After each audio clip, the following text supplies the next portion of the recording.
Good greetings, everybody. Welcome to my next Elite Dangerous 3 Beyond live stream. And today we're going to be looking at the material traders, a quick look at the tech brokers, and having a quick go at the engineers and seeing what we can do. So yeah, first things first. I'm just going to get this out of the way while it's there. I have put a little donation thingy on the top, just in case anyone wants me to do this. I'd like to get hold of Kingdom Come Deliverance and start streaming it, you know, during the weekends or whatever. So if anybody's up for that and wants to help me out, it's there. But, you know, you don't have to, of course. But anyway, so that's enough of that. So, right, on with it. So let's take a look at the chat.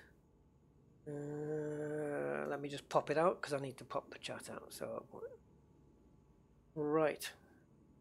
Okay, so Dave Howarth, how are you doing? Ricky Loki, your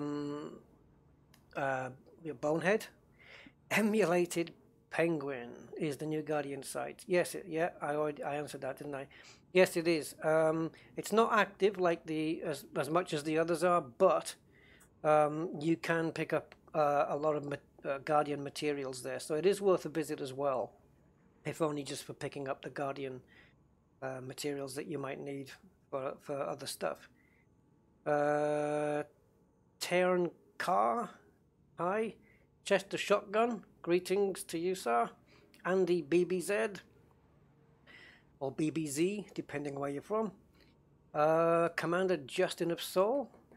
Yes, thanks for tell Felicity to go away. Hey Zonta. How you doing? Yeah.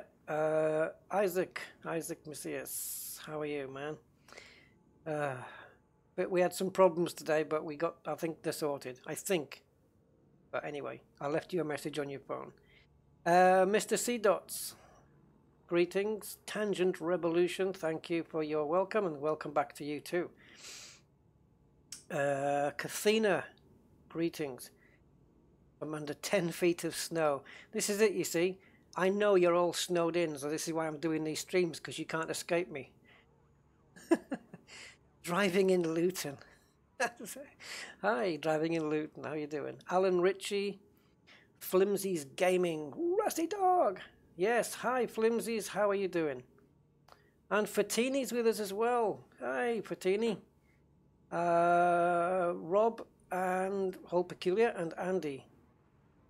Right, so that's not bad. Nice turnout, even though there's another stream going on at the moment, which I don't mind saying. You know, the Elite Frontier, I've got a live stream going at the moment. But they're covering stuff that we did yesterday. Ben Bohol, how are you doing? So yeah, great. We're off to a start. So, Albert, Commander Albert VC Van Cutsum. Wow, that's a nice big name you got there, man. And I like your avatar as well. It looks a bit vintage for some reason. Yeah. Okay, so material traders. What do we know? What do we know about them? Well, material traders, for those who don't know, are people you can go and visit and trade materials up or down. But really you want to be trading down, which means you're trading grade 4s, grade 5 materials down for the lower ones, and maybe not spend so much time gathering the lower materials. Like iron and stuff like that, because, you know, trading up, you don't get a good rate trading up. You have to give away a lot to get a little. So you ideally want to be looking at trading down. So if you're going out doing missions for the high grade stuff like modified embedded firmware and stuff like that, just maybe, you know, as you visit the material traders, you'll see which ones are the grade 5s and 4s. Maybe make a note of those, and just go hunting for those, and get a good load of them. because you can trade 2 of the grade 5s and get like 162 grade 1s straight away. And then the time it takes you to find 162 irons, it's just, you're just better off finding 2 of the grade 5s. So just stick to finding the high materials. A lot of people did that before the game, before Beyond arrived. They were doing it in 2.4, just gathering a load of grade 5s and grade 4s. I personally didn't do any of that because I figured that the materials would be more available, made more available in the Beyond, so I just kind of waited it out. So we're going to take a look at each of the material traders, what they're trading, all the materials that they trade, what grades they are, because some are different than what we're used to, I think. Or there's a bug. It's either a bug or it's intentional. I really don't know yet.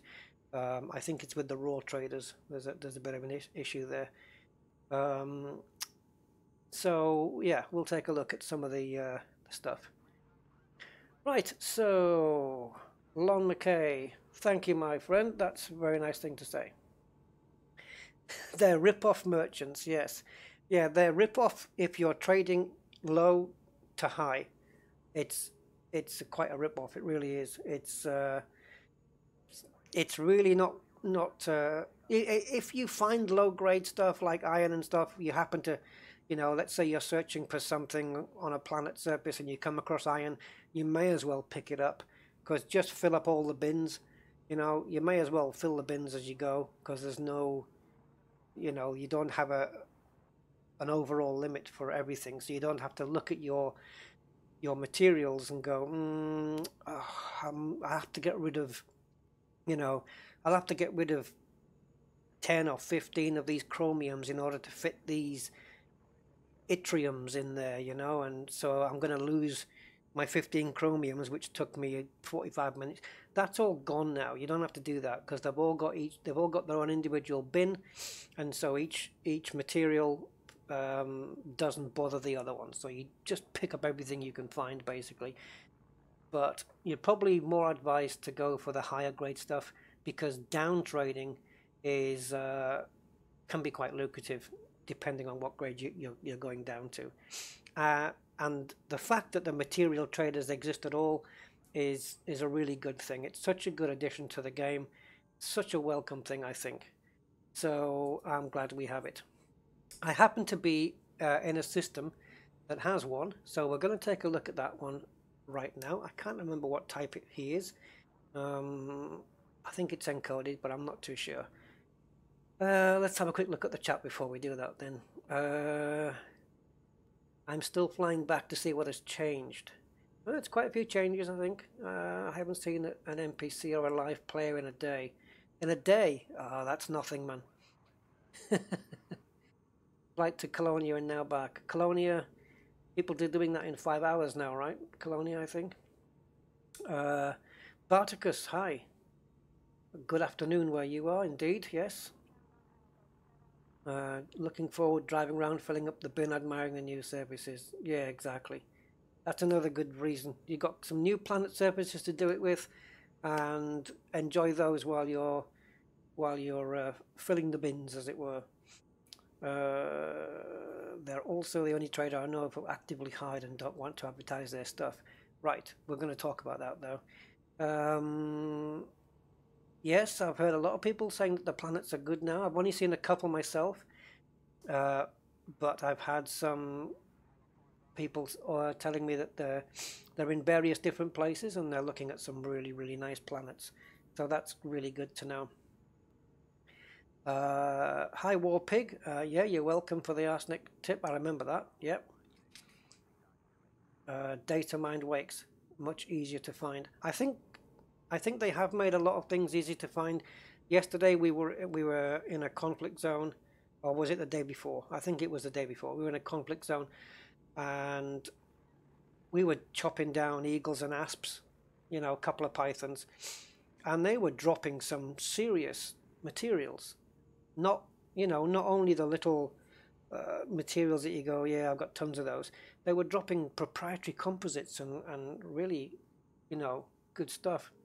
So we're in Cousin Ring, which is in the let's have a look. It's in the Junjun system.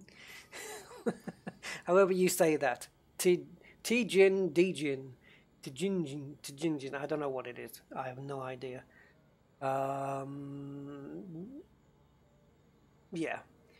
So I happen to know there's a trader here, even though it wasn't on the galactic map, the system map. Sorry. So in the contacts then, and we have a material trader. How do we know he's here? Well, first thing we can do is look in the system map. Actually, this isn't the first thing to do, because I already knew he was here before I looked at the system map. But if you pop into here, you will see when you focus on that it says here material trader, so you know that there's one here, and that's how you'd know. The same would be the case with a tech broker, I would imagine. So okay, there's a few things you're going to need to remember about how to find these guys, and I'll tell you what they are, but I will also make a note of them in the video description after the stream is over. Okay, so hey Camo, how are you doing? And bicarb. Okay, so to find the traders, each trader type appears in certain economies in the galaxy. So in the bubble, not just the bubble, we'll come to that as well later. So if we go to the, let me just come out of here. If we go into the galactic map, what's this? That must be a friend invite because there's no wings today. Yep, it is. So right, let's go into the galactic map. So I'm going to just remove, for clarity, get rid of these routes. Okay, so I'm here. And we have this set to services. So if you go into this tab here and choose services, then you can choose the type of trader that you're looking for. So you can see there's an encoded one here. Now the ones that show up will only show up under a couple of conditions. Well, a few conditions. They'll only show up if A, they're in a system that you've already visited in the past, and B, I believe that it has a range, the galactic map shows you within a range of 40 light years, which isn't a lot. Let me just check. I'm just checking that I've got some data in front of me here. I'm trying to find where it says that. Ah, yes. It's got a 40 light year range and only shows traders that you've discovered. What that means is, that's quite badly worded. It shows you traders that in systems you've been in, I believe. So, is it showing me all of the encoded traders on this map? No, it is not. There are more, but where are they? Okay, so we've got three types of material traders. Okay, we have raw, manufactured, and encoded. Now, you might want to write this down, or you might want to wait until I post it as in the video description afterwards. The raw materials traders are found at extraction and refinery economies. Okay? And the only thing they trade in is the raw material that you find on planet surfaces and within the planetary rings. Okay, so I'll say that again. The raw materials trader is found at extraction and refinery economies. Okay, there's another qualifier for that, so it's not just, yeah, there's an extra tag on that, which I'll come to in a minute, which applies to all of them. The manufactured materials trader is found in industrial economies. Okay, and the encoded materials trader is found at both high-tech and military economies. Okay, so this Tinjin, right, is a high-tech, so that classifies. The qualifier for all of these material traders that when you're looking in these systems, extraction, refinery, industrial, high-tech and military, you can't just pick up a high-tech system and say there's going to be a trader there. But that's not going to be the case. The systems also have to have a population of at least 1 million. I don't know what the top end of that is. I've heard 22 million, but I don't know whether, you know, if you find it more than 22 million, whether they're not, excuse me, whether they're not there or not, I don't know. But make sure your populations are over 1 million. Also, the systems need to be mid to high security. So how are we going to check for this? Right.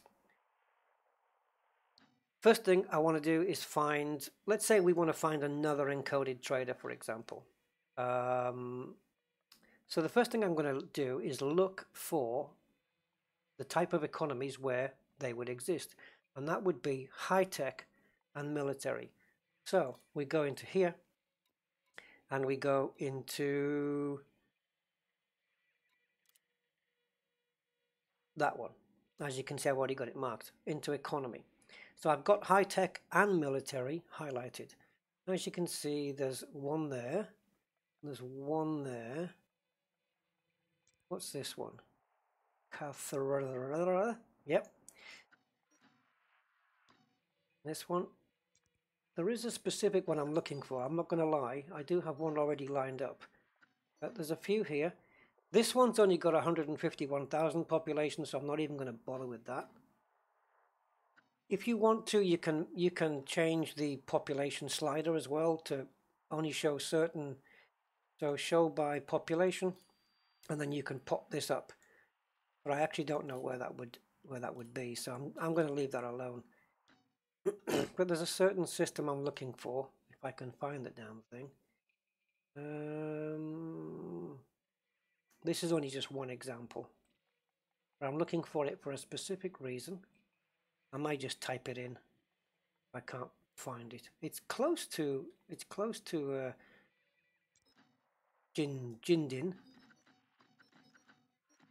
Let's have a look. Let's have a look, guys.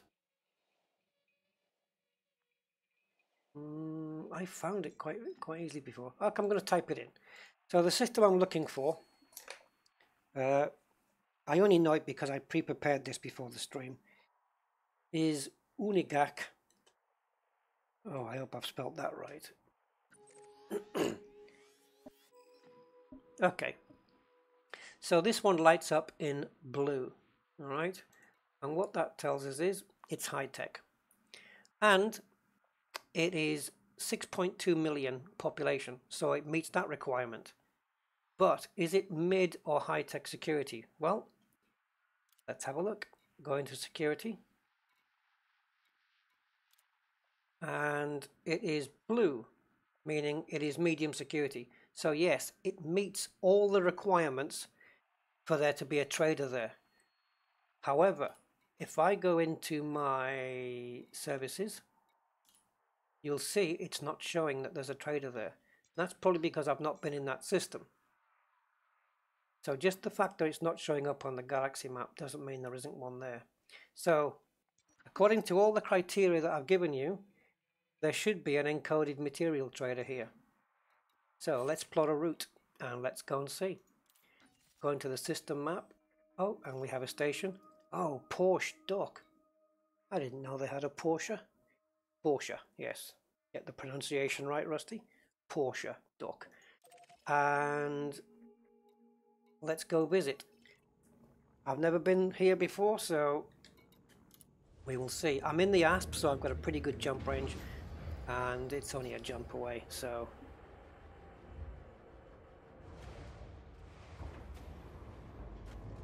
yeah, you can look for them on Inara, you know, but I'm showing how to do it in-game because I think it's something that people need to know.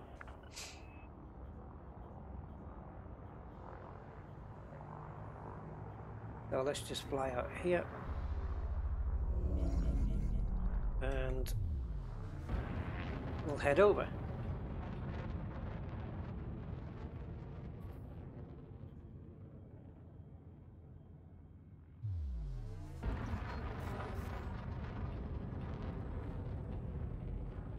Hi Brock fan, how are you doing?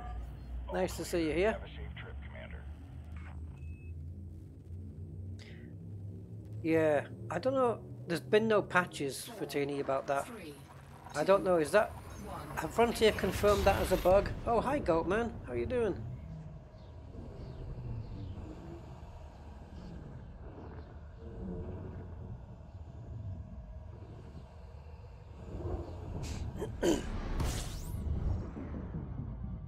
Okay. Fuel scooping. Now, thankfully, this base isn't too far away.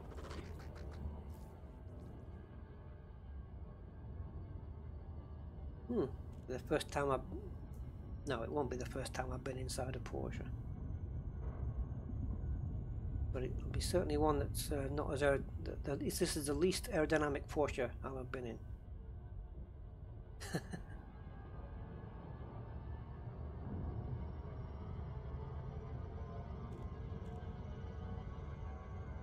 It's not showing up on your galaxy map, but I don't know why that is.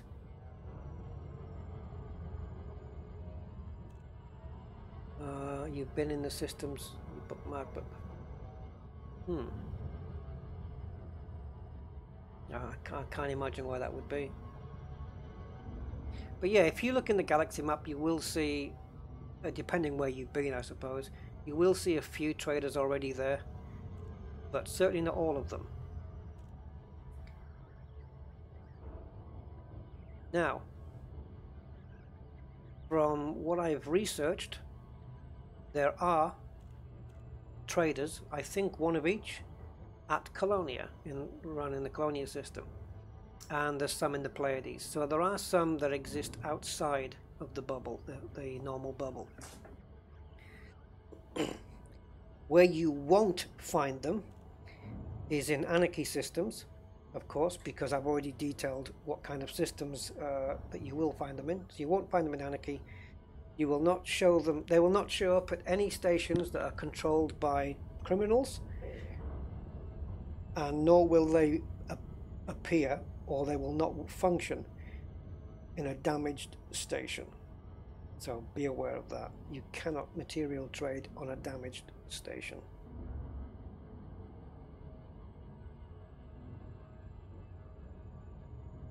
Let's speed this up a little bit.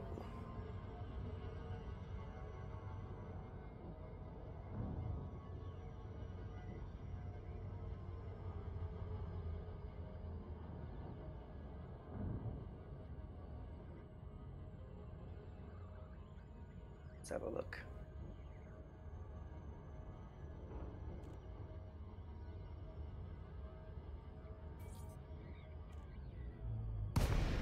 Now, I've not been here, so if there's no trader here, I'm going to look a bit stupid.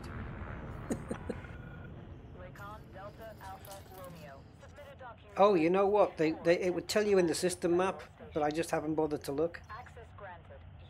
I could have looked in the system map and found out before I came here. But hey, what the hell? We'll do it this way.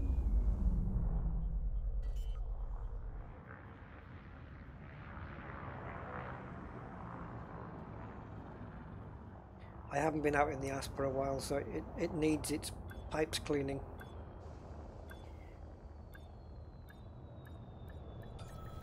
Oops. Skidded in there. Hi Mark, how are you doing, man? Landing completed.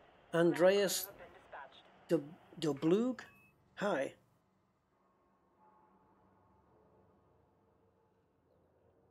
Yeah. Okay, so we should have material trader.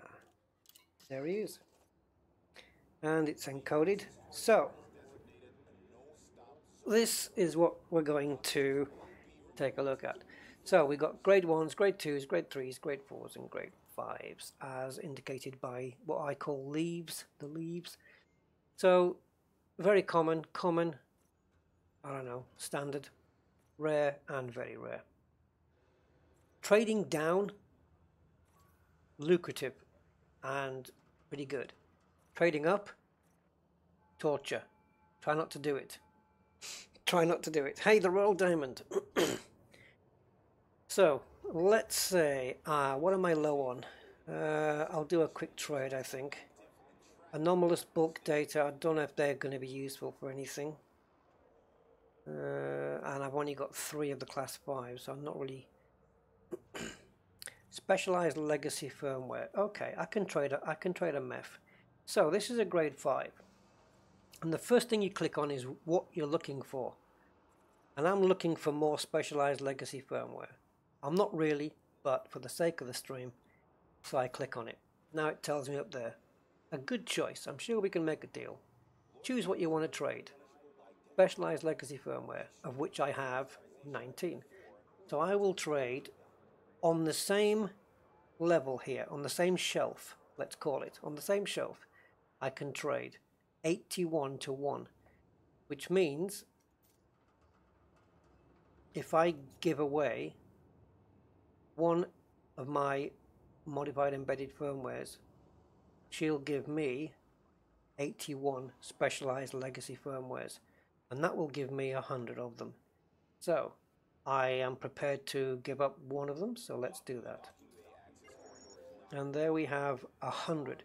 Now imagine going out to find 81 of those. Yes, you get them in bunches of 3s, but I'd rather just go out and do a mission that pays me a modified embedded firmware.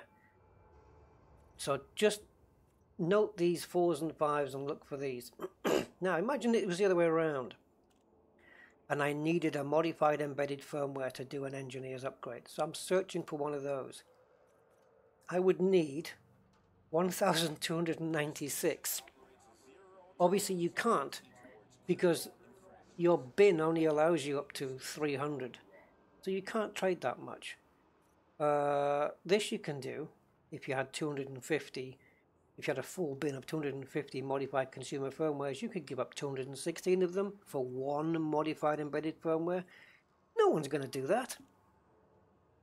No one's going to do that. So, you know, go out and do a mission, because they're offering these left, right, and center in the missions. Cracked industrial, because it's a grade 3. You only have to pay less of them, so you only need to pay 36. I say only, it's a rip-off. And you need to pay 6 of these. Now then, it gets even worse. If you're going up on a different shelf,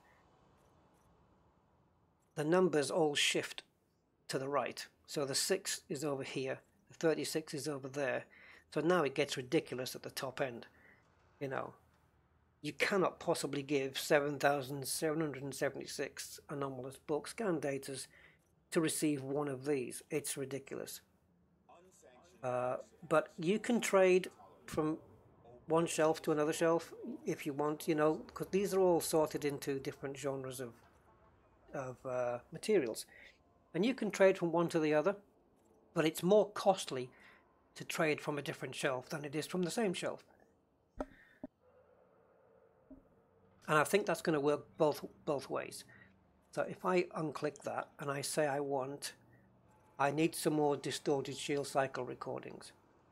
Now I could give up one of these peculiar shield frequencies and get 81 distorted shields in return.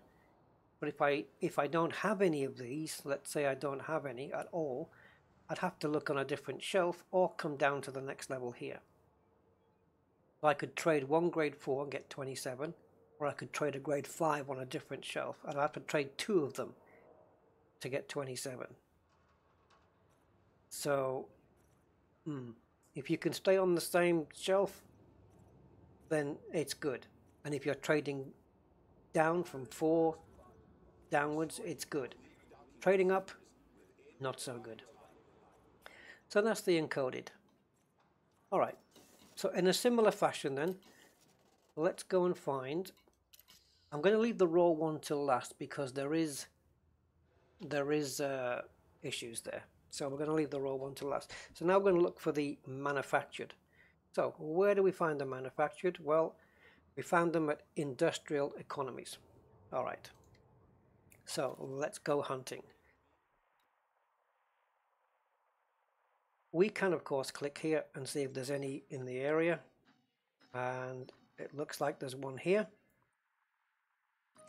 And as you can see, it meets the criteria. It's got the large population. Large population. I don't know what the security is, but it must meet the requirements. But I'm going to see if I can find one that I haven't discovered yet. Because obviously finding these ones are easy. So,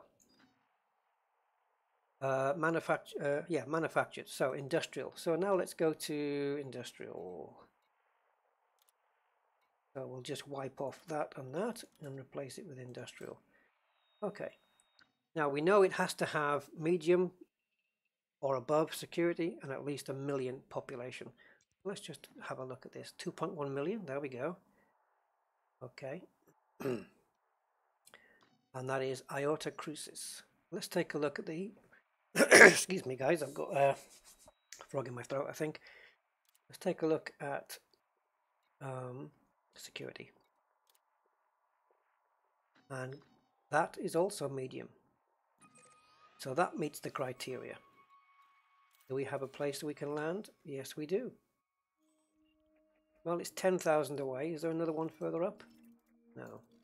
Okay, let's go there anyway. Oh, in fact let's not. I'll just click on it.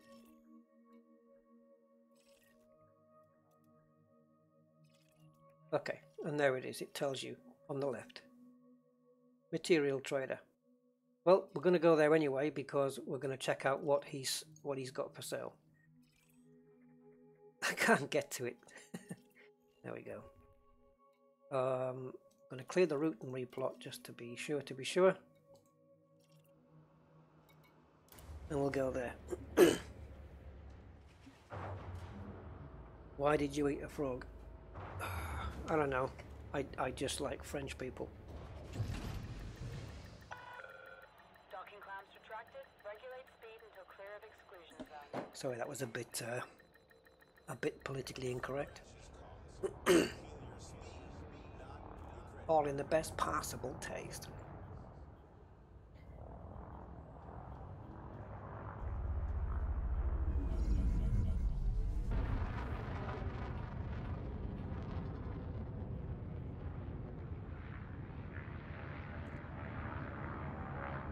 Yeah, in Shinrata has its own trader. That is to say, Jameson Memorial has its own trader as well. I do not remember which one it was. I think it was encoded, but I can't be 100% sure on that. I only took a quick look, to be honest. You have exceeded the station. 4, No, I know they eat snails, but frogs is another. It's a slang. It's a non-insult. I don't know. It's a slang term for French people.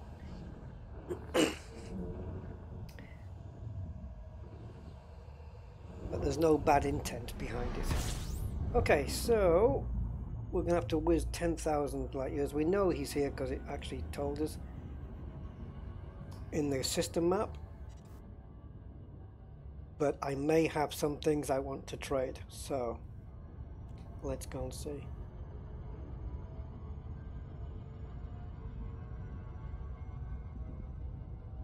Hey, life monster.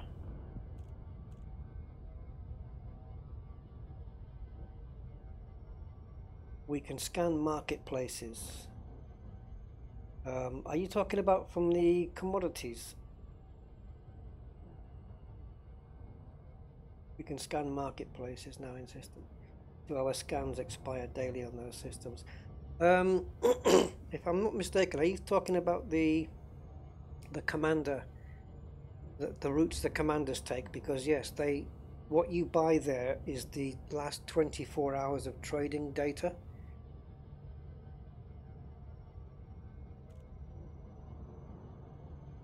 Wow, that's expensive. For that price these days you can get a monster PC, so that must be something, Royal Diamond. 1080 in there, I would imagine.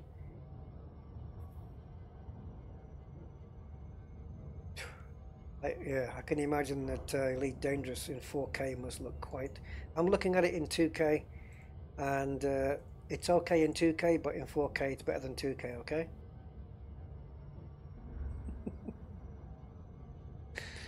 Ignore me.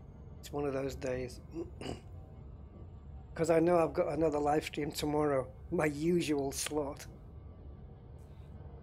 Oh, and what we've done, like, I don't know, what, 9 hours already on this? Oof.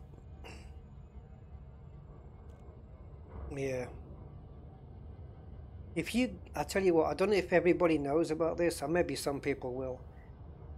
If you want to see Elite Dangerous looking awesome, okay, you need to check out Icarus Avenger. Just Google Icarus Avenger. Go to the website, I think it's SimRigs or something like that, or Sim something. And also on YouTube you'll see somebody playing Elite Dangerous on an Icarus Avenger. Check that out and then you'll know what I'm talking about. It's seriously good stuff. And I think I would, well, I don't think well, I was going to say that I might prefer it over VR, but I haven't sampled VR yet. VR is probably a better experience, but the Icarus Avenger, it's basically a curved screen, but it's not a monitor. It's like a screen that you'd have a projector, and you have these up to 3 high-definition projectors projecting like what triple screens would do. But then you have the software that stitches the 3 images together to produce one curved image, and you can have 180 or 270 degrees field of view, and let me tell you, it looks incredible. Yes, VR is amazing, I know.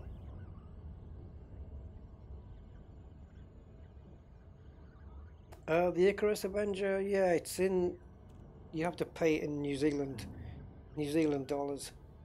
It's not cheap.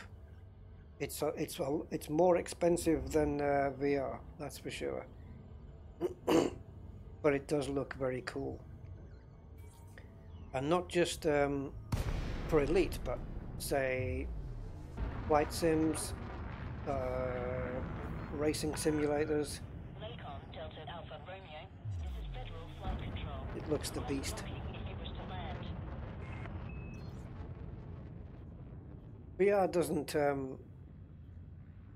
doesn't suit everybody.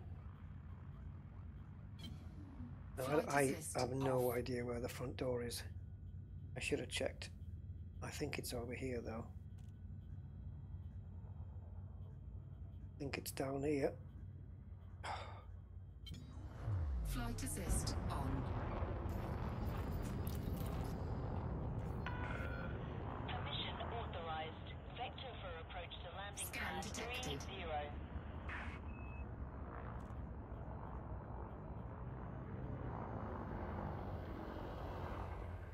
Right, so we're going into Dribble Terminal.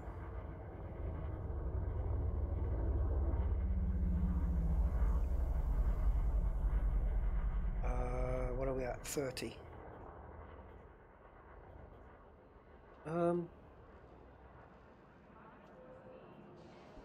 Sorry guys.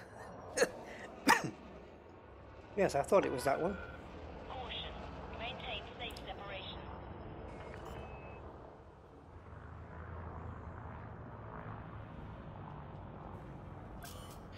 Right, I heard some Thargoid news today, which doesn't please me at all. I don't know why Frontier did it, but they did it, and I hate that they did it. And that is that the rewards for killing a Thargoid has been nerfed. I mean, let's just leave it at that. I don't need to say anything more, do I? I think a Cyclops, I think I was told the Cyclops has gone from 2 million down to 900,000. They don't want you making money, guys. It's the top 1%. Right. Here we are then in a different trader, the manufactured traders. So into contacts, into material trader, and Oh, this is raw. I thought did I put raw instead of manufactured then? So yeah, there's a mess up here somewhere.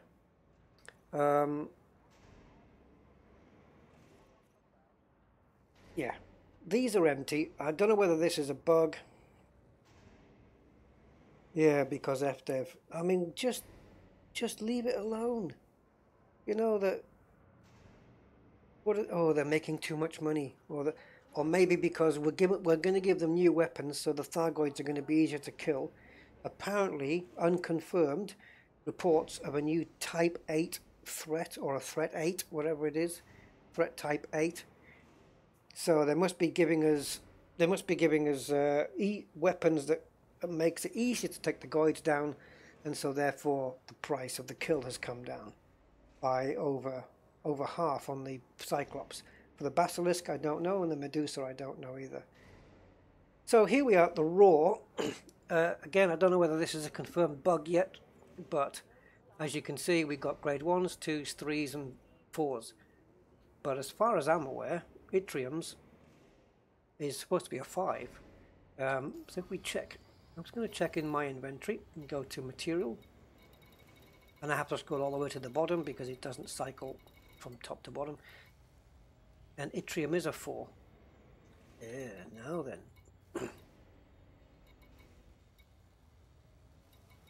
Have they reclassified everything? Right, Technetium. Technetium and Tellurium are both 5s. Do we have that? Yeah, there's Technetium. 4. So that's an inconsistency. So something is definitely wrong here. Raw material. So they haven't got names for these, so they've just put it category 1, 2, 3, 4, and 5, and 6, and 7. Yeah. So this is all a bit of a mess up. So the less raw trading you do, the better until they patch this, I think. Let's have a look. So I want nickel. 127. Yeah. This is... So if I give up 1... Yeah, you see it's supposed to be... But for grade 4, that's the correct number, I think. But it's the 1 to 81 ratio has gone. So this is screwed up.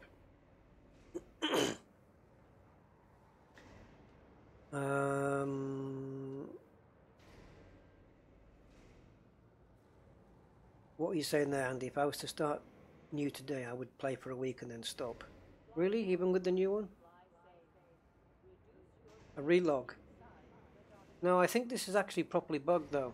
I don't think a relog's going to fix this. I think this is properly bugged.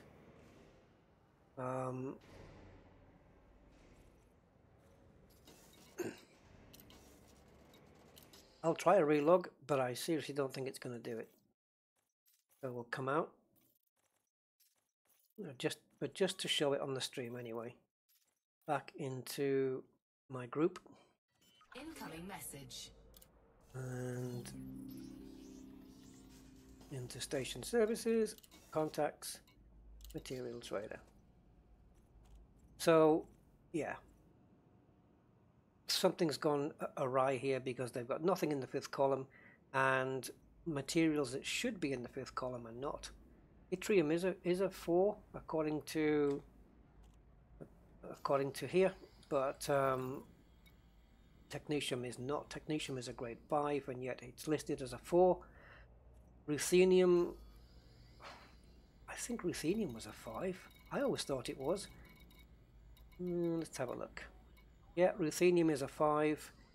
That's also listed as a 4. So, I don't know. I hope they patch it this week.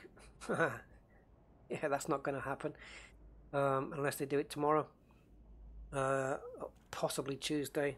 But this is kind of serious because this is a brand new feature that a lot of people are going to be using, and so it needs to be sorted. So I'm not going to do any trading with the raw. And what we'll do on the manufactured one, which is where I was supposed to be going, is we'll just go to one that I've already been to. So let's go to services. I did have manufactured selected.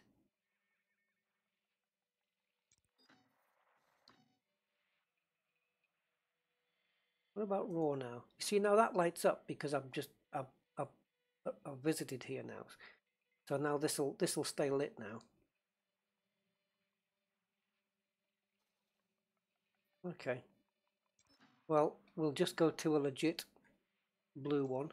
We'll find a blue one. I know we did have them because they were close by my last place. Tell you what, let's go to oh, there we go, we've got one there. So that's only a jump away. What's this one? 8.1 million, 9.4 million. We'll go to the one that's got the nearest station,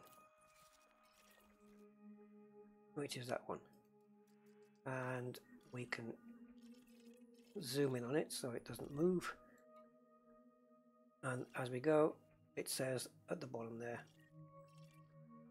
just click that. Oh, trying to get and I'm trying to not click the sun. Right, there we go, material trader at McKellar Dock. So McKellar Dock it is.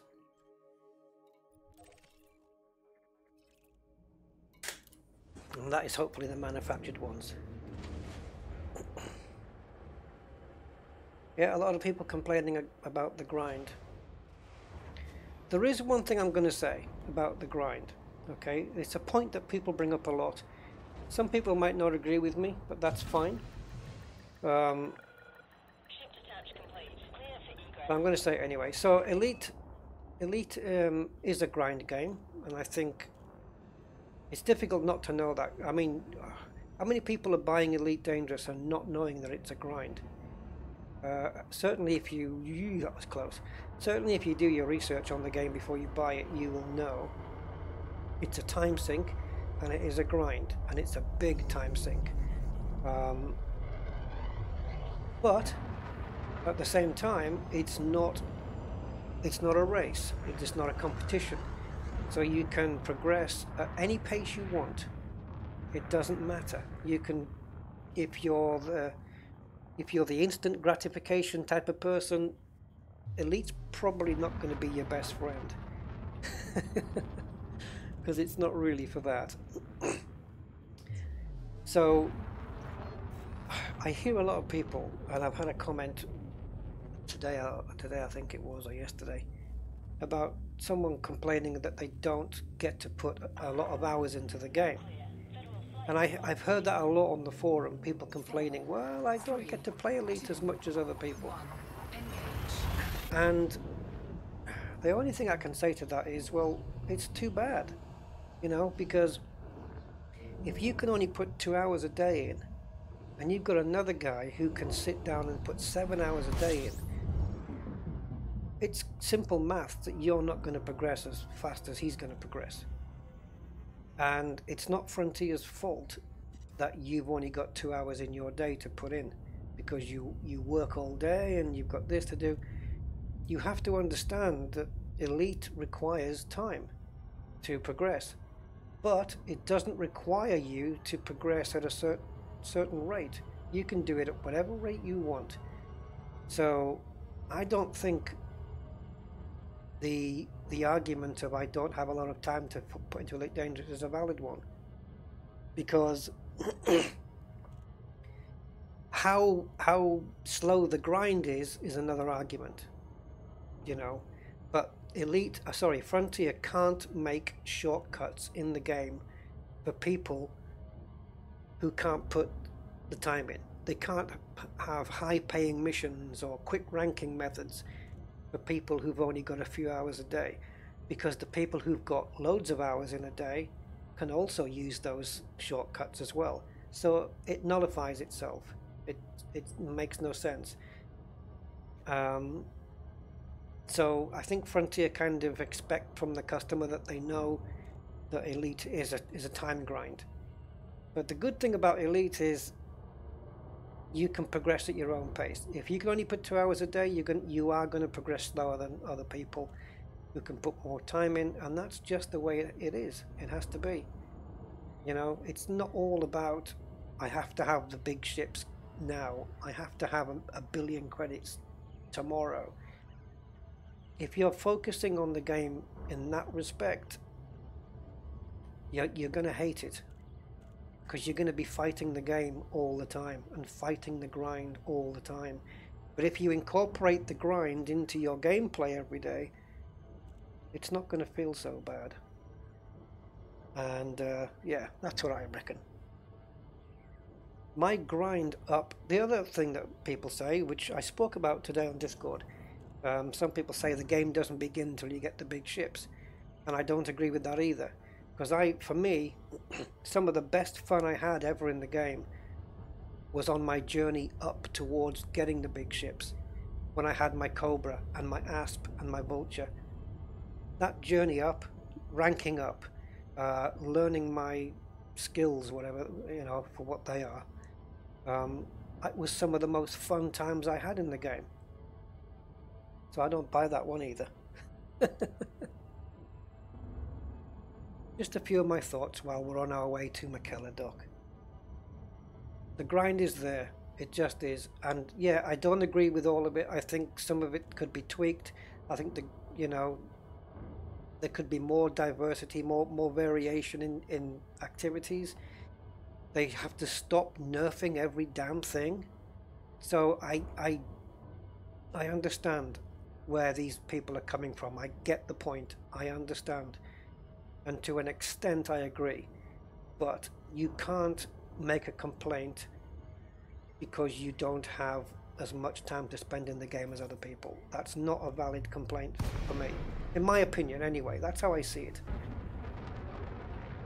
It is what it is. Elite in 1984 was a time sink. You know, it was a grind even back then, so it's not going to change. And as I finish with that little but hey, if you've got any thoughts on any of that, drop a comment in YouTube. Be nice. Drop a comment in YouTube and let's fire up a conversation. I'm only too happy to talk about it all. Or fire it up on Discord. Link in the description. Are we down? Am I on the right pad? Yes.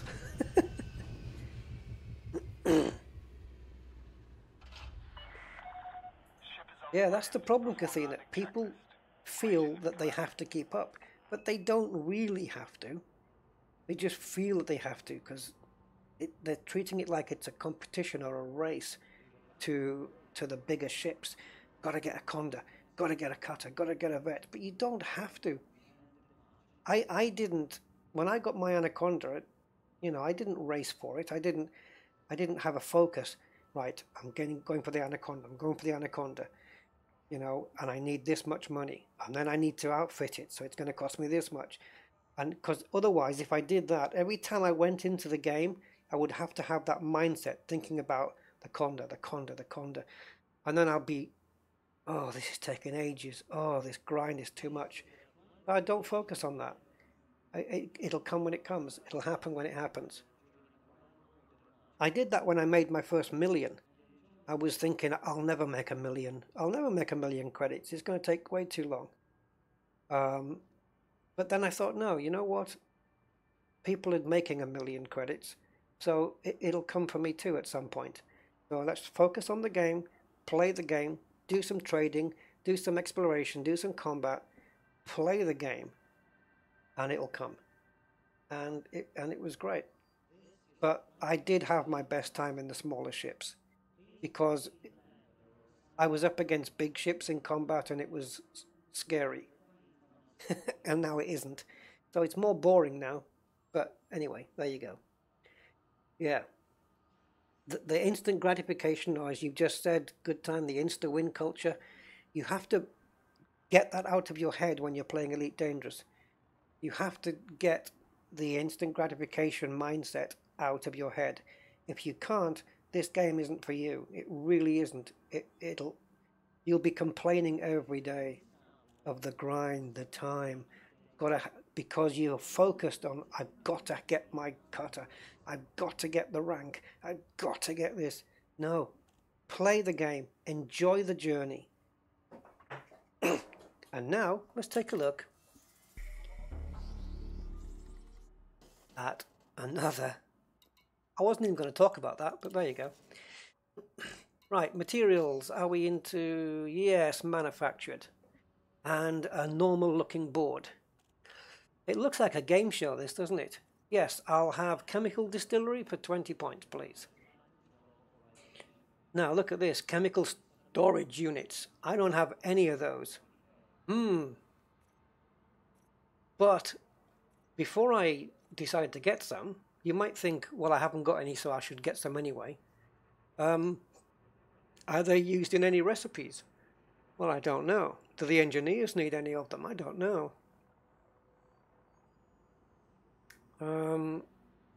But I can give up a pharmaceutical isolator. I don't need to click on it though. So if I want a chemical storage unit, I can afford to give up one of these. Yeah, I can get those in a mission. And if I give up one, I'll get 81. And I might never need them. But I only gave up one. So that's a great trade. 5 down to 1 is a brilliant trade. And if I was to do more, I could fill up my, I'm not going to, but I could yeah, get another 162 of them. Because I've got a bin of 300 because it's a grade 1. And that doesn't always work either. There's no consistency there. Take a look at this. Let me see if I can find an example here. Right, so according to this, antimony is a grade 5, the highest grade, therefore the smallest bin of 100. Arsenic has got the same size bin of 100, but it's a grade 2. Why isn't arsenic 250? Why isn't that 300? Oh, wait a minute. Wait a minute. Wait a minute. What's going on here? Why are they all set to 100?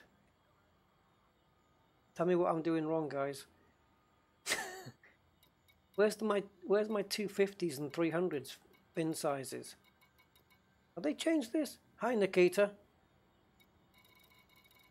Why is everything 100? Let's have a look in. What the hell, guys? What's going on?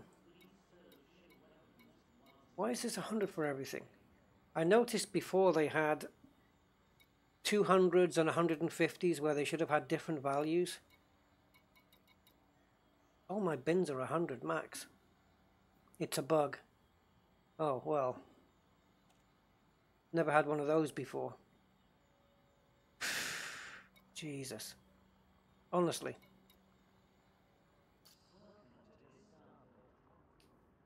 It is a bug because, look, chemical storage units, I can clearly fit more than 100. 243 there, maximum.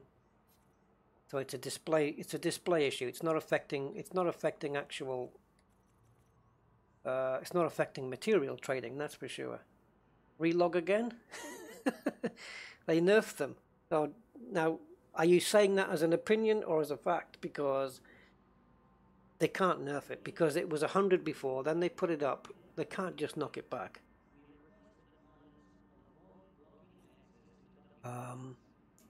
There's been a lot of chat since I was doing all my talk there. I haven't been through it.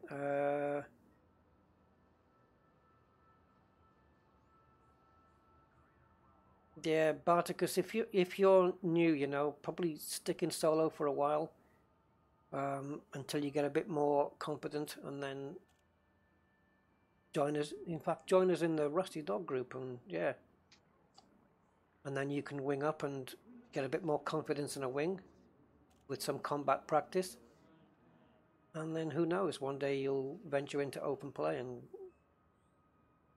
start being one of the biggest griefers in the game. Who knows where your path lies?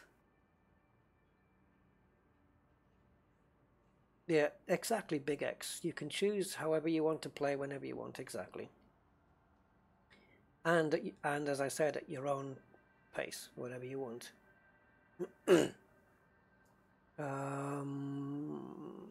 Yeah, Elite's going to be around for quite a while, Commander Goodtime, that's for sure.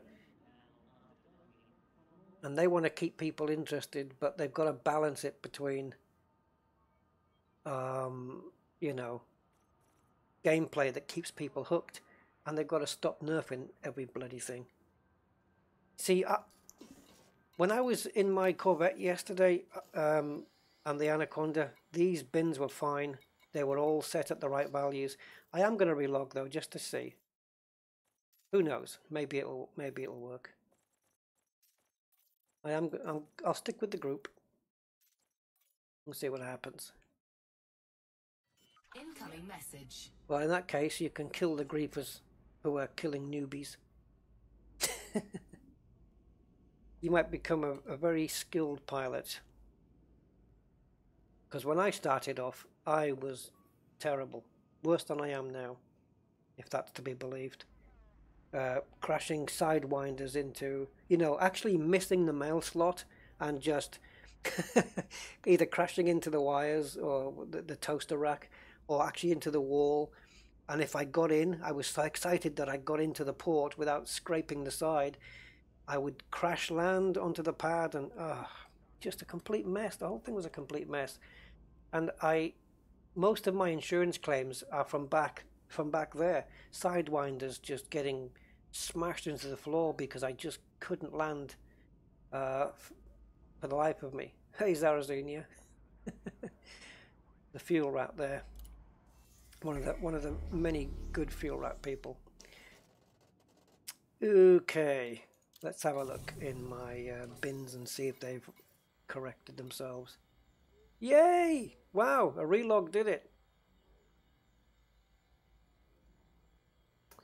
So let's have a look. So now, as I understand it, here we go. Look, grade 5. So it's got a 100 bin, correct. Antimony, grade 5. Yet it has a 150 bin. I'm not going to complain. I get 50 extra units in there. But there's no consistency there. It was supposed to be 300 working down to 100, depending on the grade. So, or working down. So the grade 1s would be 3, and then the 2s would be 250, and the 3s would be 200. So they're correct. The 4s would be 150, where there it's 200, and the 5s would be 100. So on a couple of materials, that's not correct. That's not consistent. But while it's not consistent with what they said, it is in our favor. So we're not losing out, which is good. I just want to have a look at a couple more of these. Grade 4 150, that's right. Grade 2 250 is right. Yeah. So there's a couple. Cadmiums. Don't know whether this is intentional or not, but nevertheless it's there. Electrochemical arrays 200, 2, yeah, so 200 is the grade 3s. Filament composites, now then. Now, if you want filament composites, like here, I've only got 3. I don't know if I need them. I don't know if I'll ever use them, or what they're for, or what recipe they may go into. But if you click into it, it actually tells you what kind of material it is. So it says you common manufactured material, so you know that I can get it from this guy that I'm with right now. And there's what it's used for. Look, the Guardian Gauss cannon munitions and the chaff. Handy. Okay, so let's say I'd like to get a few more filament composites. Let's check out this guy and see what he's going to offer, or what I've got. So filament composites, I forgot to look at the grade that they were on. I think it was 1, wasn't it?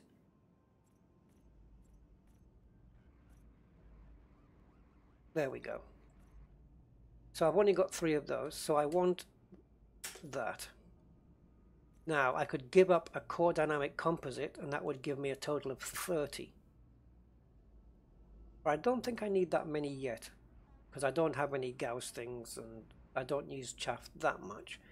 So I'll give up one of these proprietary composites, because I know I can pick those up in combat zones now, or conflict zones. So I'm going to trade, I'll trade 2 of those.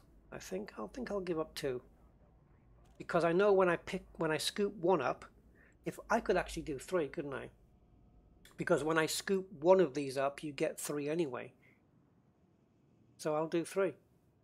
And that means to put that back, I only need to find 1 proprietary composite. Now I've got 10 times the amount. I've got 30. So if I ever come to buy that Gauss cannon and I want to synthesize the munitions, I've got it there, and chaff as well. Let's have a look. Let's have a look at synthesis. That's you'll find a lot more on here now, by the way. So there's chaff, and there it is, filament composites. Compact composites is the other thing I need for that, though. So I could do the same. I could now just go into, sorry, materials, come down to compact composites, there.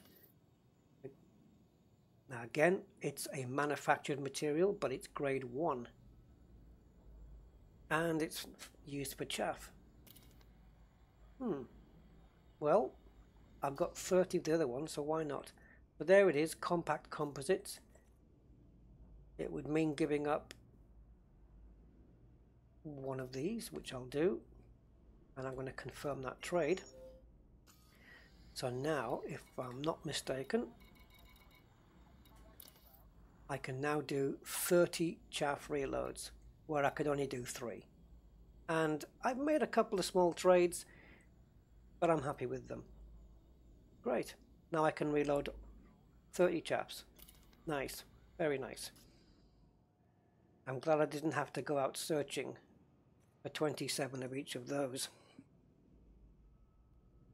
Iron was only 100. Yeah, it should be 300. Do I want to do some Xeno hunting? Not today. I've got stuff lined up on the stream, but we can definitely pencil it in for some time. We've got the stream tomorrow. I've got plans for that. So yeah, we could, yeah, maybe do a, although I'm not really into, if we look for the little scout ships possibly, but the big ones, seeing as how they nerfed them, I might not do them just out of principle. Just my way of protesting the nerf. Can somebody please go and steal Frontier's nerf hammer? And we'll sacrifice it on a bonfire. Right. That is your material trader, and hopefully you guys know how to find them. If you've got any questions, pop it into the chat now, and I'll do my best to help you guys. So it's quite simply that. These will they'll show you only the ones of the systems you visited in, and the ones where that are not shown, you have to go into the specific economies. So I'll just let you know again, for the raw materials, you need to go into extraction or refinery economies. Again, the population needs to be over 1 million, and the security needs to be medium or high.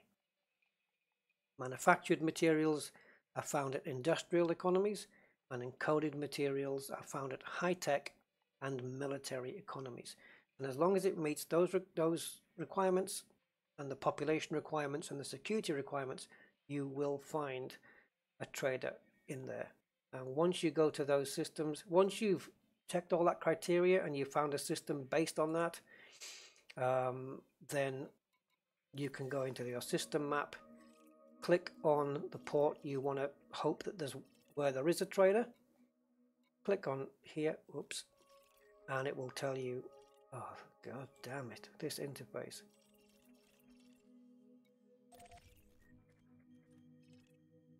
Seriously?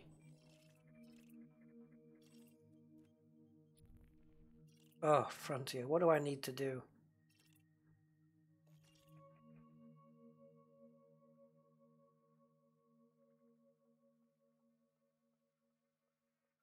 Yeah, I got there. I found another mini game. It's try and get to the side thing without it disappearing. Hours of fun, hours of entertainment. So there you go, material trader. Once it shows that, you know you're in the right place and you can just travel there, and it will discover it for you. And once you've visited that place, then it should show up on the map from then on, once you have it selected in the services. So the moment now I go back here and I go to services and I choose manufactured, it lights up. It was lit up before, to be fair, but if it wasn't lit up before and I found one, then it would be lit up in blue now.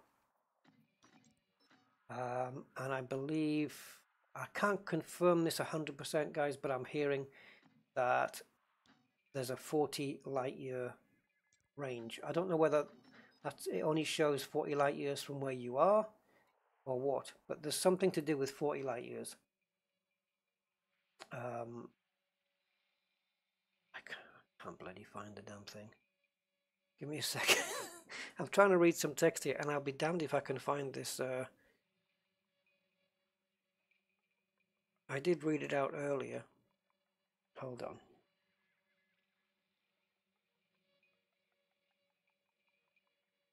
Oh, there it is. Yeah. So it says that material traders can be found using the new map view configuration in the buy services, which is where we are. And it says this has a 40 light year range. So again, what I don't know is it 40 light years from your current location? In which case, or it has to be, I guess. It has to be. So as you move around, it will only show you 40 light years, providing you visited that system in the first place. If you want to try and find one yourself, you're going to have to use the method that I've shown you. Tech brokers. I'm not sure if that works in the same way. Clearly there's one here. You know, population requirements, certain types of economies. I really don't know. This one's industrial refinery. That one. Is there any more hanging around? Maybe there. I just wanted to see if there was another one, to see if the system economy was the same. Let's see if I can. Ooh, did I spot one there? No, I did not. Don't know where I'm going. I don't know where I'm up and down all over the place here. Okay, let's try the Guardian guys.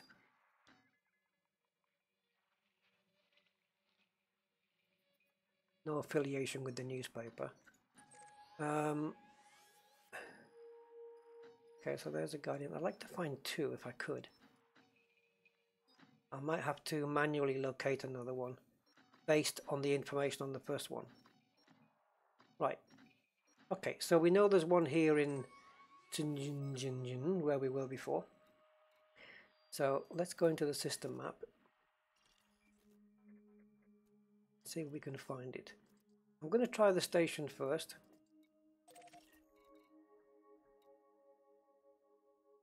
Right, it says material trader there. So let's take a look. I haven't seen any on a platform. It might be on a planetary base. There's a few here. I'm really not too sure on this one. Materials, yeah, I could tell you. But this one, let's have a look here. Not seeing anything there.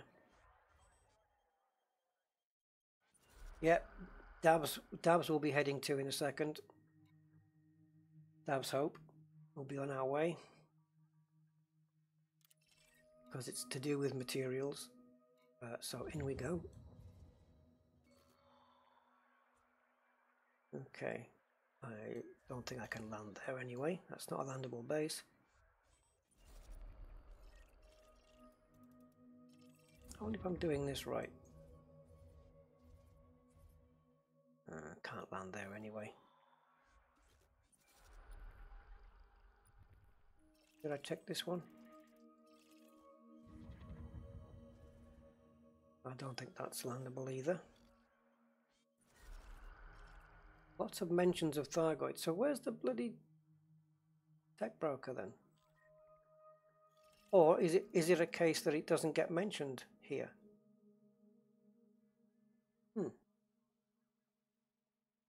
Okay, I'll have to do a bit more research into that and find out.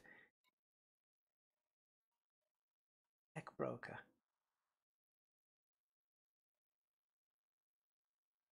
Okay, let me do a bit more research into that, guys, and I'll try and find out for tomorrow. I'll try and fill you in for tomorrow's stream. But yeah, there is a tech broker here. Oh Jesus Christ! Look at that. Wrong damn system. Look, look. Oh. It wouldn't be a Rusty stream without a blooper like that, would it, guys? I mean, seriously. Okay, so the Guardian's in. We've got high-tech refinery here. Let's have a look. Ooh, asteroid base. Super cool. If he's on there, we'll have a venture over. No. Ah, now look, check this place out, guys. Look, Conway City. Technology broker and material trader both here. All right, I think it's only fair that we do one. I think we took a look at the Guardian ones though in the first stream. We took a quick look at those. So perhaps, and then we looked at the human ones in the. We looked at the human ones in the beta streams, didn't we? So let's have a pop over here. Let's go over here. And then after this, we'll go over to Dab's Hope, and we're going to pick up some serious materials from there. I think that we're going to be using, or that we would be using in the material trader. So we're going to plot a route to Conway City, which sounds a bit like the country singer.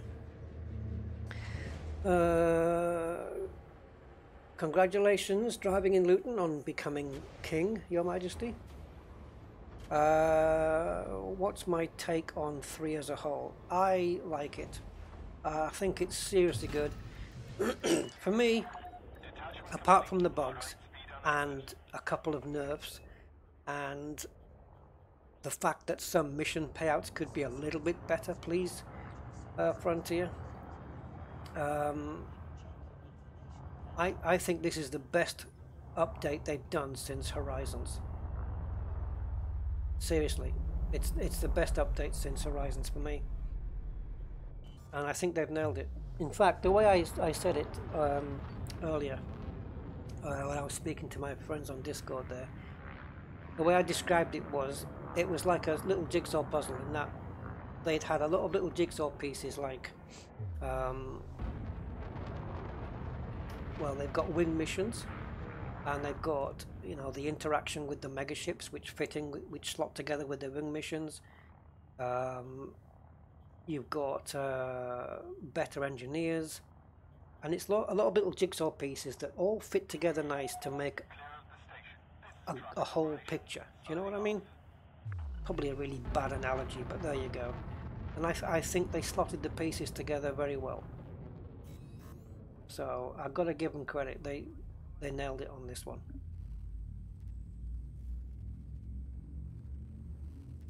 Yeah. Oh, it speeds up the rank grind, does it? What I like is the wing missions. You know, there was a time back with Elite Dangerous when wings was something I was never interested in, and that changed when the Thargoids came, and you kind of had to wing up at the beginning. And so we did some wings and we killed some Thargoids, and now they've got wing missions in the game which are brilliant. People have been asking for wing missions for so long, and finally we have them. So why is my why did it not highlight? So yeah, I like it.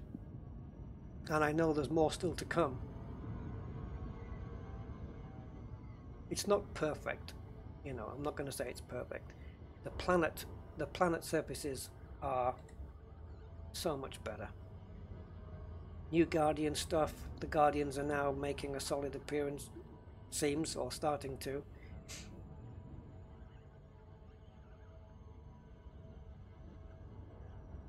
I think I can honestly say that there's nothing that they've screwed up. And that's always a good sign.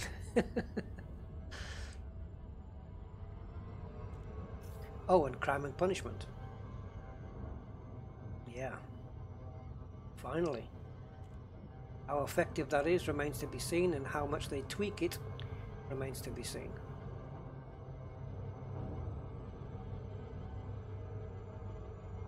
We might be testing a bit of that out tomorrow. We might start to get a bit naughty tomorrow. Let's see.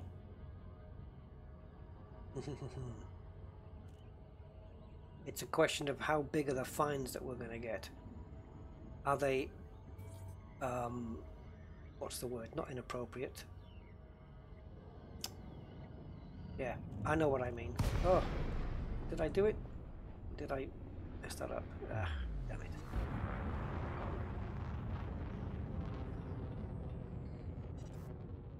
Yeah.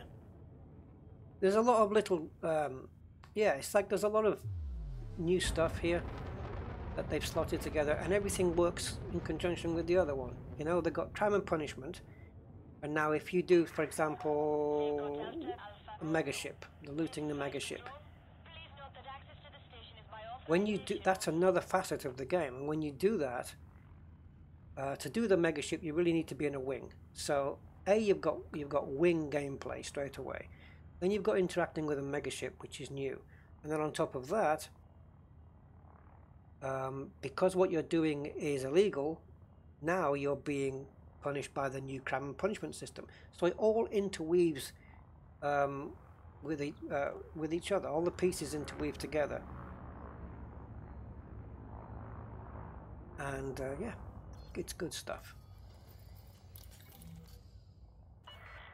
I'm sure I'll find some bad things to say, like the Thargoid nerf, which they didn't need. The thing is, you know what? I think what makes me all snarky about that is that they nerf it, but they don't tell you. The nerfs are, oh, you have to find out that, you know, that the next Thargoid you're going to kill is only going to give you a little bit of money compared to what you used to get.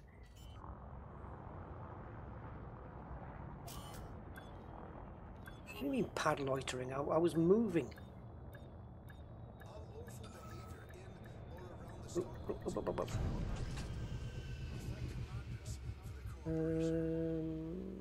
Oh, and the good thing about the wing missions is you can do them on your own as well, which is cool. If you take one of those trading missions where they say, you know, can you shift 2,300 units of whatever to X place, you can do it all on your own. You can grab a T7 or a T9,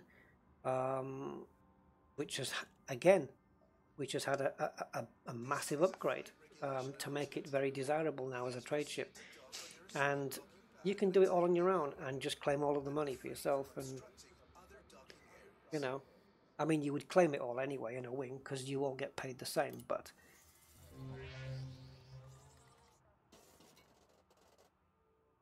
someone did make a good suggestion in the forum though, and you see this empty space down here, so they can do it. Someone suggested, and I would kind of agree, as it's a quality of life improvement, maybe something that Frontier can look at. There's a mistake here. No, isn't it? Is this a mistake? No. Is that a mistake? Anyway, looks like a placeholder text. So we have standard missions in here, and we have passenger missions in here. Now the passenger missions are segregated from the main board because they are a specific type of mission, so they put them in a separate sub menu on here. So someone suggested that the wing missions should also be separated out of the mission board, so it should be mission board like wing missions and then passenger missions. And that would make sense. And I think it would mean that they could populate the boards with more wing missions. You know, so rather than have, say, let's have a look. See if I can get an example of this one. We've got nothing here. There's no wing missions here. Of course. Okay, so let's say here you've got 5 missions, right, that I can take. And let's say 2 of them were wings and 3 of them were normal. If they split it into a separate on the main service starport services menu, they'd have to fill these 2 slots with normal missions. So now you're getting 5 normal missions, and then these 2 could be in the wing missions, and then instead of just being 2 there might be 4 there. So there'll be more missions to take. So I think putting wing missions in a separate place might be a good idea. So, or a wing filter on the mission board. There you go, Steve. Why not? Why not? Yeah. There are 2 new materials. There are boron and lead, but as far as I know, there are no uses for them at the moment. Unless anyone knows any different, I don't know of any reason to have boron and lead, because I don't know if they're getting used anywhere yet. They obviously must have a use, apart from buying and selling. Otherwise, why introduce them? I don't know. So, where are we? So check this out. I don't know how many places you're going to find this in. A material trader and a technology broker under the same roof. So again, we are in an encoded. And as you can see, this is my favorite, the encoded. This is where all the cool stuff is. The cracked industrial firmware, the modified. Because when you're engineering your ships, it's this kind of stuff that they're asking for. Let me just get a drink of water, guys. Security surveillance is in effect at the facility at all times. Any acts of aggression will be met. Right, there we go. Okay, so Fletcher launcher munitions for boron. There you go. So we do have a use for it. Nice. Handy to know.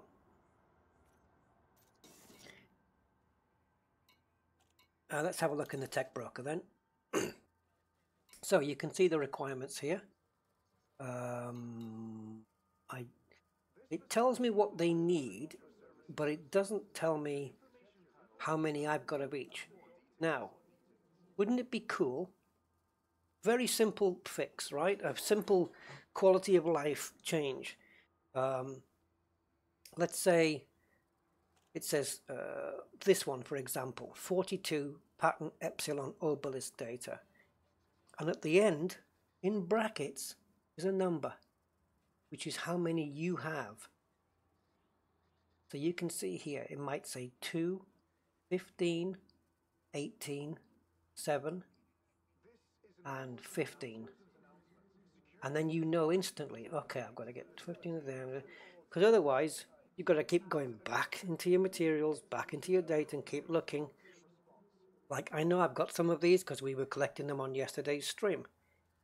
Now, apparently the Guardian power plant is pretty good for powering the weapons, but it's very good at overheating your ship as well. So watch out for that, guys, before you buy it. Just a little a little tip. So again, pattern epsilon. So I picked up some yesterday on the streams. If you watched that, you would have seen me get some of them. I've got 21. And then I've got to go, all right, now what? Heat resistant ceramics back in here again. You know, just put how many I've got in orange in brackets there. And let me know how many I've got of each one. Simple thing to do. Makes life a lot easier. Guardian weapon blueprint segment. I did pick up some of those. How many do I have? I have no clue until I have a look. Guardian weapon blueprint.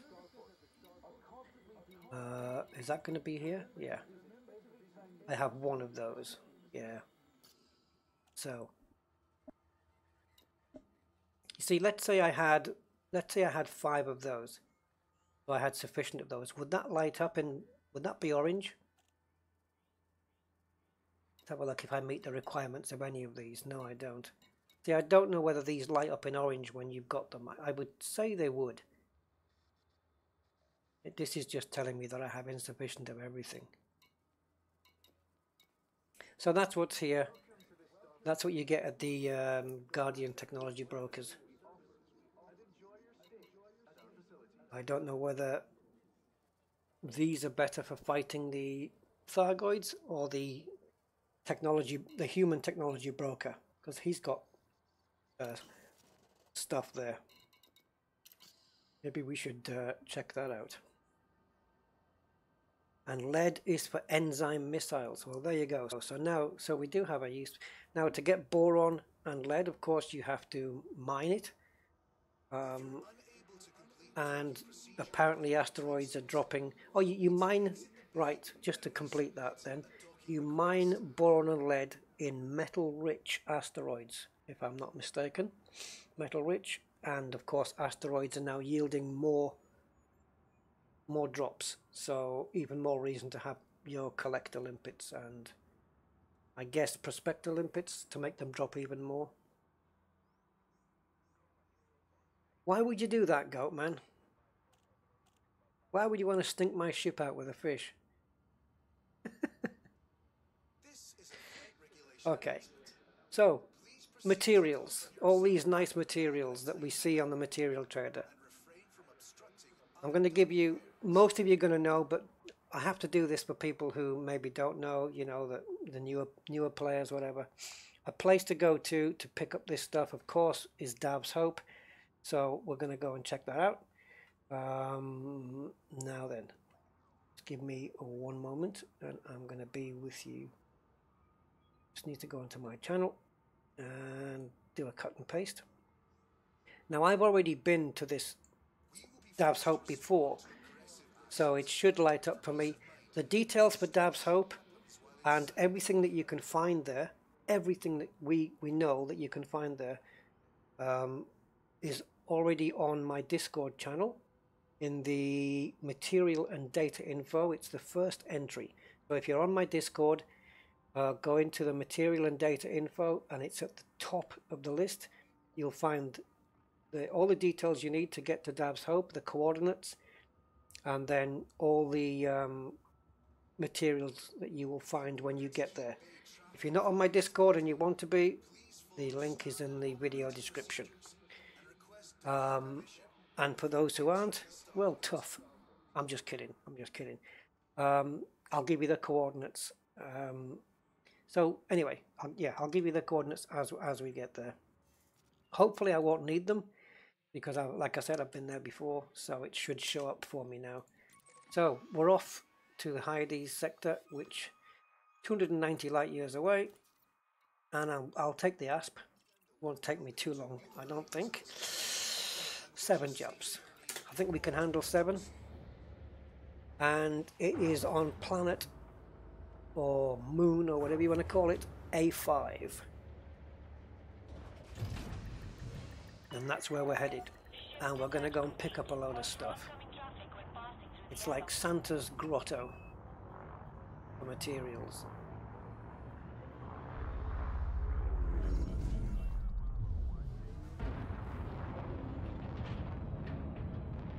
So, how you guys been getting on with Beyond? Are you enjoying it? And what do you like? What don't you like?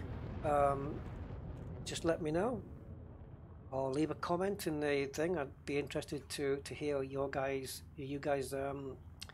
thoughts, and also what you're getting up to in Beyond. Speed restrictions are now lifted. Have a safe trip, Commander. We've been trying to cover all the major areas in the live streams, all the major things that have happened. The Guardians sites, you know, the material traders, of course, engineering. Which I'm hoping to get to on this stream. I haven't got there. I haven't visited an engineer, or I haven't done any engineering, I should say. I have visited an engineer, but I've not done any engineering in 3.0 at all. Nothing. Zilch. Fuel scooping. Nada. Ah, there's a few people complaining about the shields on the Chieftain. Yep. It's more for hull tanking, really. Fuel scooping complete. Engineering a Type 10, nice. To be a solo wing assassination boat. Cool. Those Type 10s, man, they are good. They look horrible from the front, but they look great from the back. There seems to be a lack of single player delivery missions. Yeah, I do think the mission board needs tweaking. 4, 3, 2. Not just, yeah, a bit more diversity in missions perhaps, rather than seeing the same repeated skimmer, skimmer, skimmer, skimmer, or boom, boom town delivery, boom town delivery, boom. It needs to be varied, and I don't know, I think the rewards need a bit of a tweak. But hey, that's never going to happen, because the Fuel moment scooping. we can make some decent cash, Frontier will hammer it.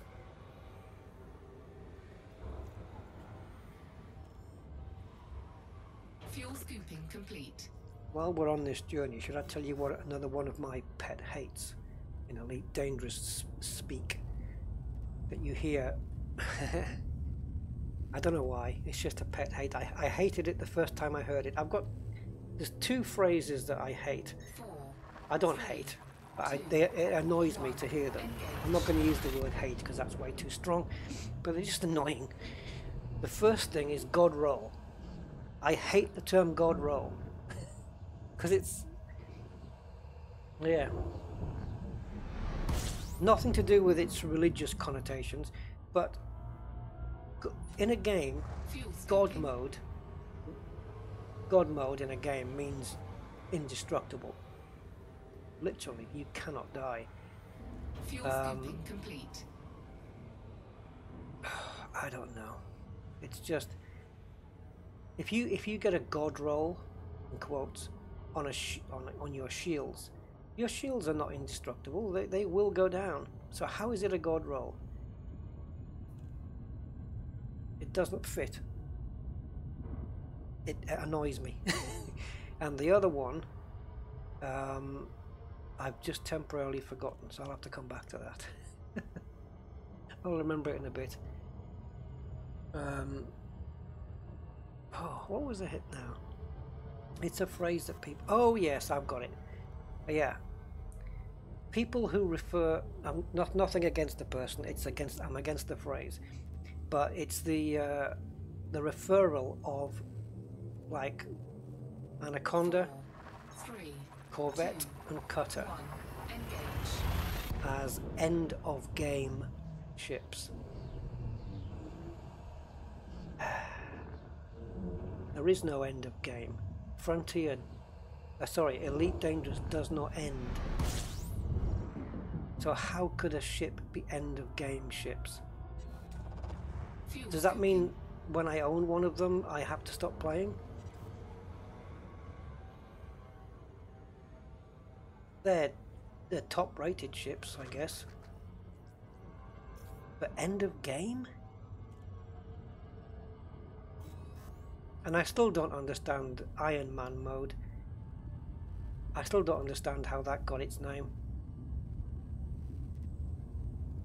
I've never seen Iron Man start from the beginning in a film before, or in a comic, but 4, 3, 2, 1.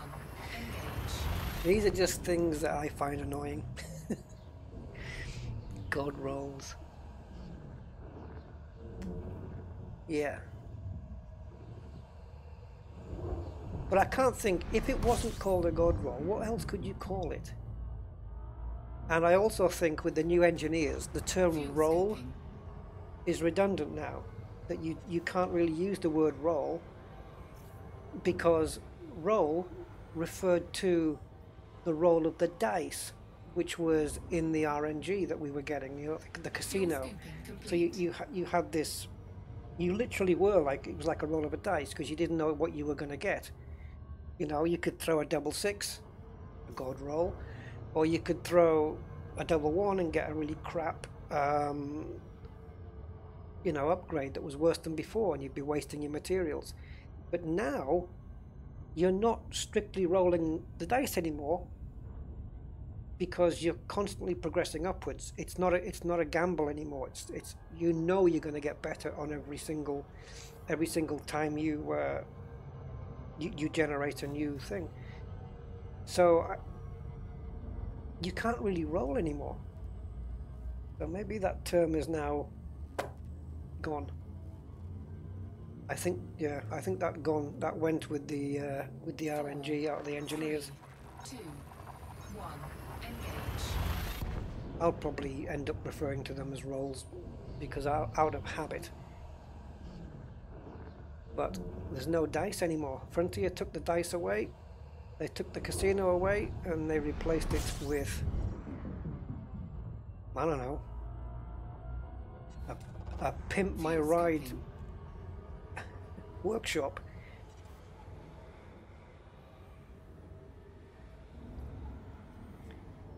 It's the MMO mentality. I guess so. Most expensive, relatively powered things equal endgame. Yeah. I just don't make sense of it, you know, when the game hasn't got an end.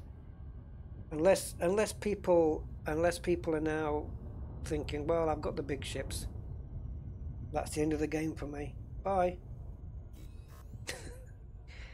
You see, I've got a cutter, I've got 2 vets, and I've got 2 anacondas.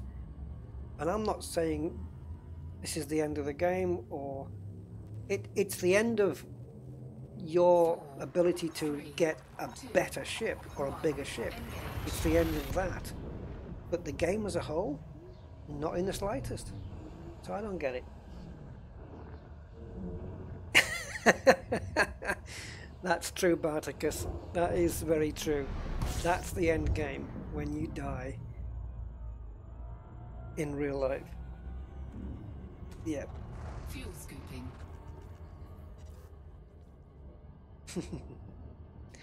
Where am I going? Dab's Hope. So there it is. It shows up there. For me, it might not show up for you. So the coordinates, I will leave them in the video description. But it's 44.818 and minus 31.389. And that's where we're heading. If I was to point the ship in the right direction. Now, I've been here once before and it was very lucrative, and I'm being told it still is. So this is where we're going here. Oh, I'm proof there's no such thing as end of game. Well, I don't know. Yeah, don't know what that means, but yeah, maybe it's end of game when I close my YouTube channel.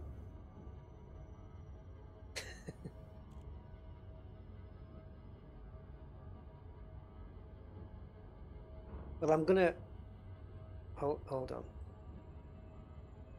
I'm gonna get rid of this annoying donation thing because it's probably annoying people. So let me just get rid of it. Oops, I'm gonna get rid of. There we go. Okay. Got a fling around the back of the planet here. I have to keep reminding myself that every time we're going to land on a planet, it's a brand new surface.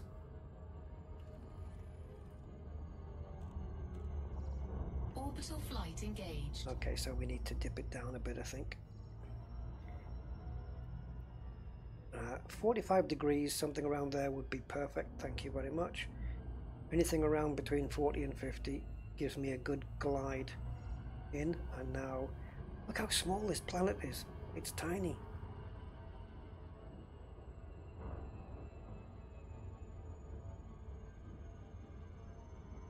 I wonder if there's any flat earthers that play this game. I wonder what it... Never mind. Yeah, the nav beacon. There's a nav beacon here, Mazza. It's compromised. I'm currently obsessed with making the Type 10 good because it seems to me the plucky underdog of the big ships. It's it's popular, I think, the Type 10. It's pretty good. My glide is 24 degrees, it's terrible. I'm going to end up about, probably, yeah, I was going to say 10 or 11 kilometers, but yeah, bad glide.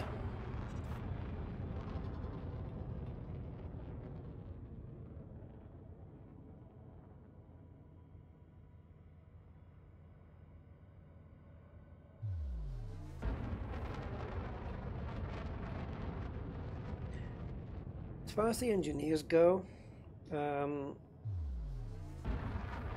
biggest plus for me personally, might not be for everybody, is the fact that it levels the playing field somewhat, you know, when it comes to, say, PvP.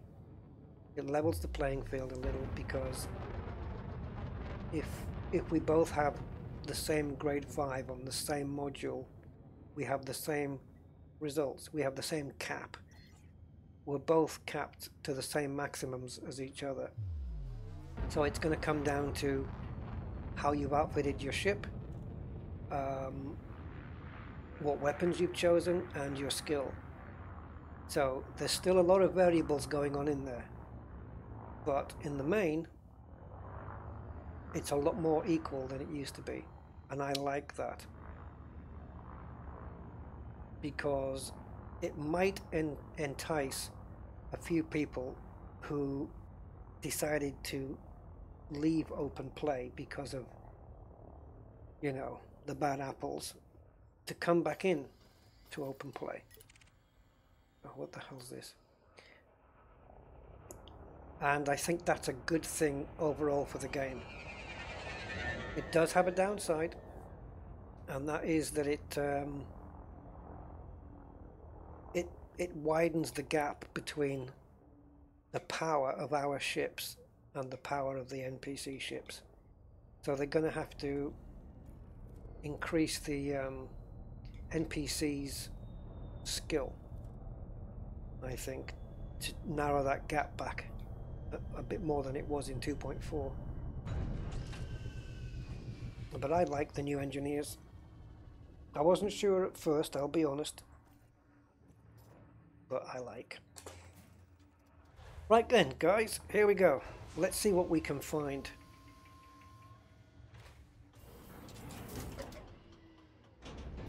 Well, thanks, Tanker. Right, we're going to need the lights on here, aren't we? So, okay, so Dav's Hope, here it is. The coordinates are on my SRV. As you can see, they're pretty much close to what I'd said. 4482 and minus 3141. You can't go wrong with that. So as we get in here, we see a lot of white dots appearing, and they're all materials. And you see at the side it says salvaged alloys, and it tells you how many you've got and how big the bin is, and that's brilliant. That little bit of information is so helpful, and they could use that same technique on what we looked at earlier, in the tech brokers. So I'm just going to pick up everything here and fill up my bins. What have we got here? Oh yeah, let's have a give. Oops, let's scan that. Scan the comms uplink.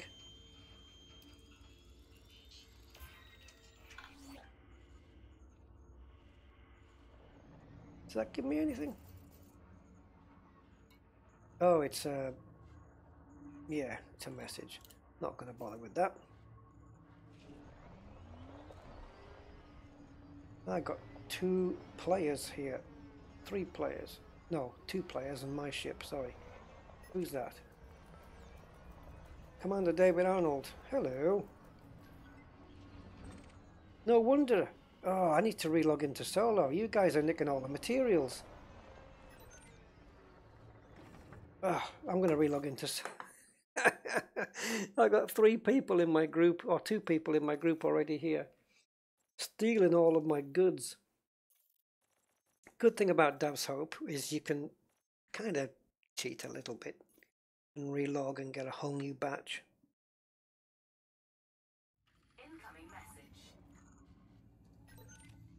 Alright, let's just take a look on the old contact list and see what we have.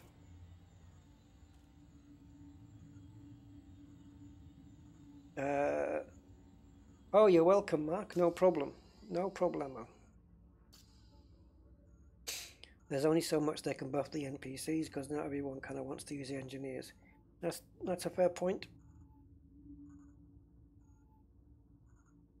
I think it has to be done via the ranks, though. You know, like the elite NPCs need to be, you know, seriously buffed. Well, not seriously, but they need to be. Look, high density composites. I'll pick up those. And of course, there's also posts to scan as well. I think that's comms. I can't remember now. Chemical manipulators, lovely. Get some of those. If I can find a proprietary composite, it'll make up for the one that I traded. I don't remember this bloody balloon.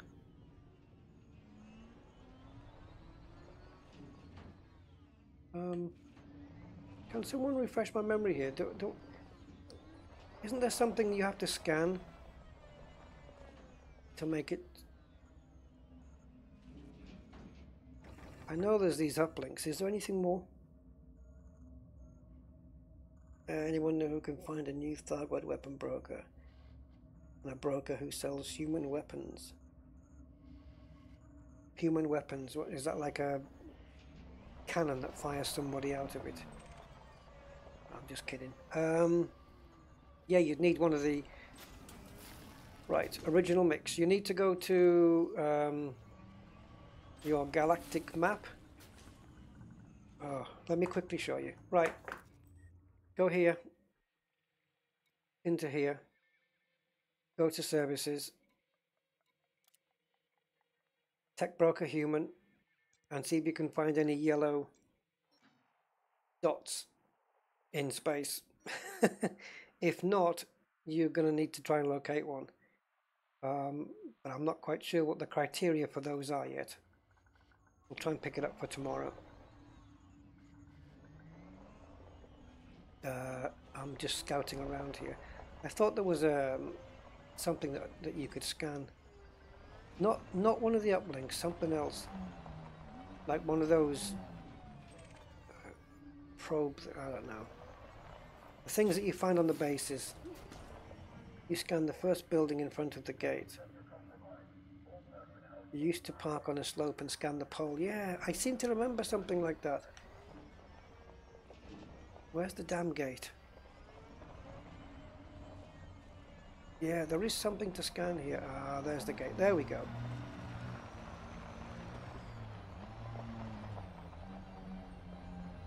Okay, I won't park on a slope this time. I will turret it.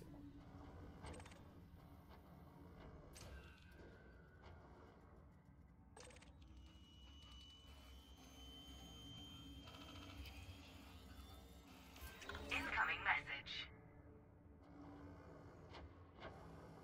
I don't think there's anything else around. Okay, so I have an incoming message. Specialized legacy firmware. That's what I just got. Nice. And of course you can relog. I don't condone it. You can game mode switch and keep scanning it. Shh, shouldn't be doing that. Oh, it only lets you scan once? I heard it was still available to be rescanned. Okay. Well. Oh, hold on. Maybe I heard wrong. Okay, so we've got more material here, some more heat conduction wiring. And of course you've got this. You can add it to the ignore list, so if you don't want any more of those, yeah. But I think even if it's on your ignore list, and you go, let me try something. Okay, we know the heat conduction wiring is there. I'm going to add it to my ignore list, okay? If I drive over it now, I should still pick it up.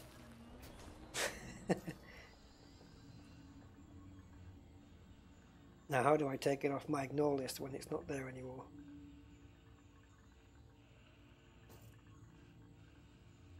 No,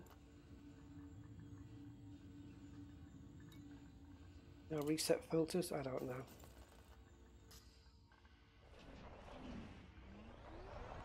Oops. So as long as you know your way around here, let's go back to the gate and try and make sense of all of this.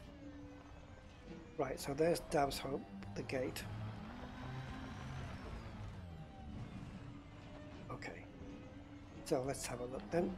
So we're at the gate and I'm doing 160 on the heading, something like that. 170. Okay. So I'm going to veer off over here.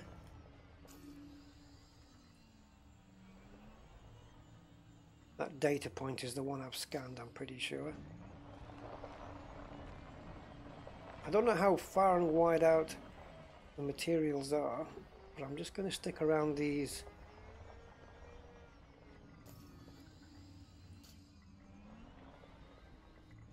I'm not sure if scanning all of the uplinks are going to yield anything, are they? Yeah. It is a bit cheaty, but of course, you know, it's up to the individual, I guess. I don't mind doing it a couple of times, but it does get to a stage where I might feel a little bit too guilty.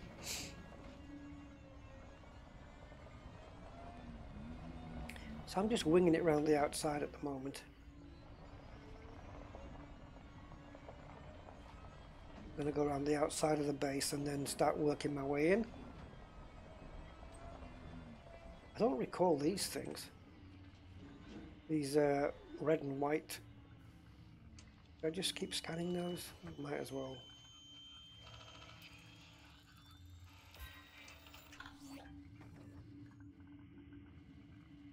I don't think.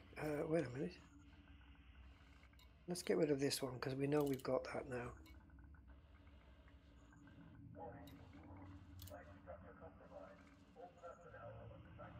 That's 1 of 6. I'm not going to bother really with those. I don't think it's going to yield anything by scanning them all.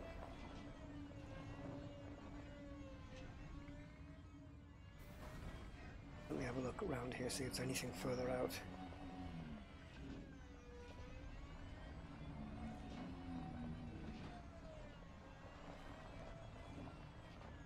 I don't think I'd want to come here in open play. There we go, we found flawed focus crystals. Try saying that 10 times quickly. So there's another thing.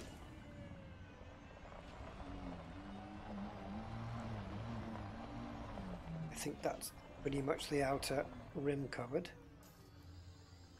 Shielding sensors. Oh, forgot to lock the target. There we go. And I've currently got 14 of those, so that's going to go up to 17 now. You might see it change briefly. Nope, too quick. Skim around here. Anything here? High density composites, always handy those for engineering. Whoops. Spatial awareness failure.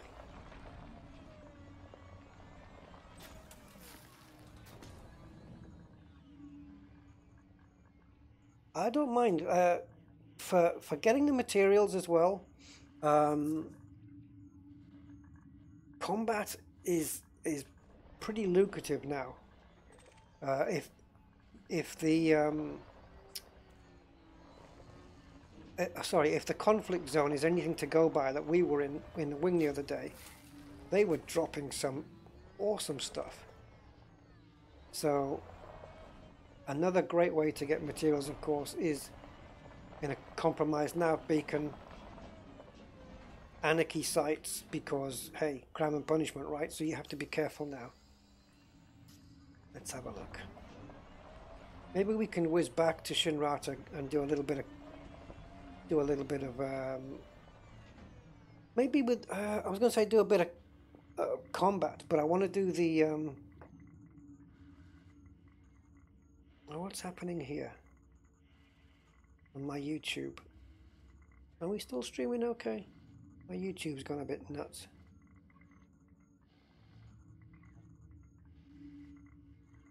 It's supposed to be paused, but it's got that circular thing as if it's buffering something. Okay, well if you guys tell me the stream's okay, then I'll ignore it.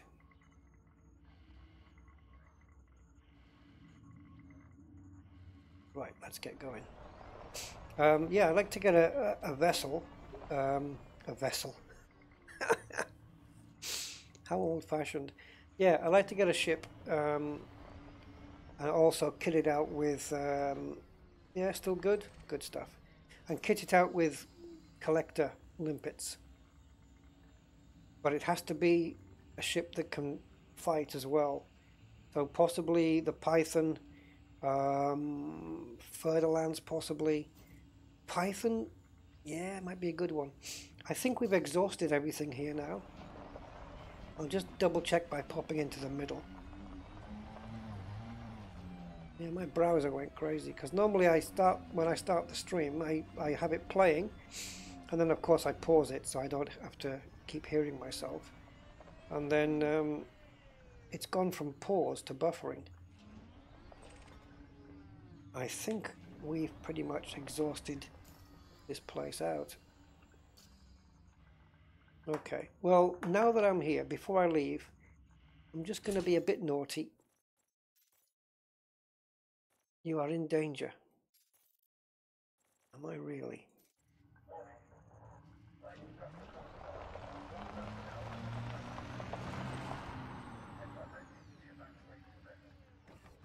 Wow, I am now.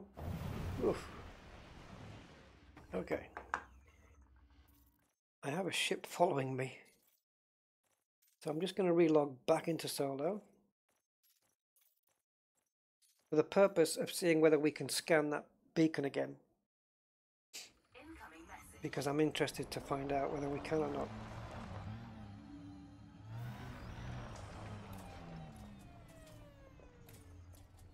Wow. Did you see the shadow of the ship going over? Okay, so let's see if we can scan this again. It says inactive.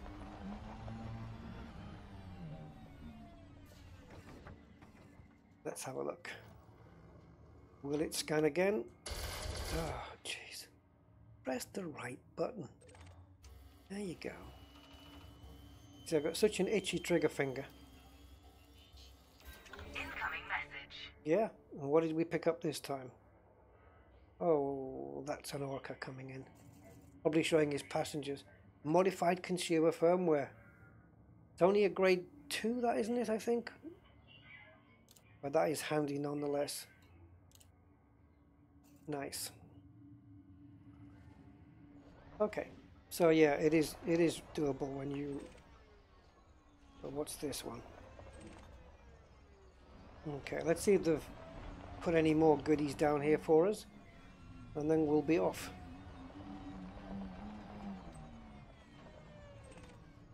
No, just the uplinks at the moment. I was expecting a gold mine here, to be honest. Polymer capacitors. And something else on my right. Phase alloys, which I've got 16 of. I can take 200 of those, so another 3. Lovely. But as you can see, it's a wide variety of different stuff. And well, thank you. I say that and I get something exactly the same. I think that is it is the comms uplink. Wait a minute. There we go. Let's pop here and pop into contacts. Chemical manips. Probably best to say that in full, really. But that is a chemical manipulator over there. Engineers like those. And I've got something next to it. Conductive ceramics. Ooh. They're engineer friendly as well. What's this thing? Anything? High density composites. Some nice stuff. Oh, got something else there. Flawed focus. Halloween trick or treat. I guess it is. Yeah, I see some of them. I can see because they shine brightly in the lights of the SRV, and you can really see them from quite a distance off. I came in through there, so oh dear. Oh, I appear to have got myself a bit stuck. Can't go forward or backwards.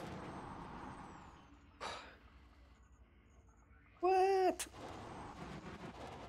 Let's take a look. What have I done? What on earth have I got myself into here? Let's have a look. Really?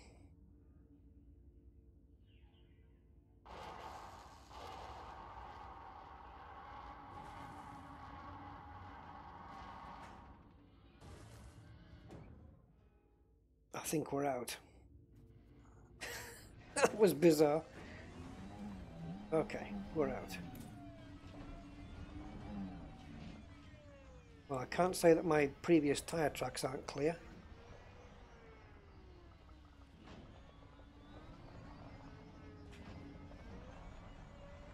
Let's have a look. I think it's all but exhausted this place now. I think so. But I'm certainly a little bit richer than what I was when I first came, so I'm kind of happy.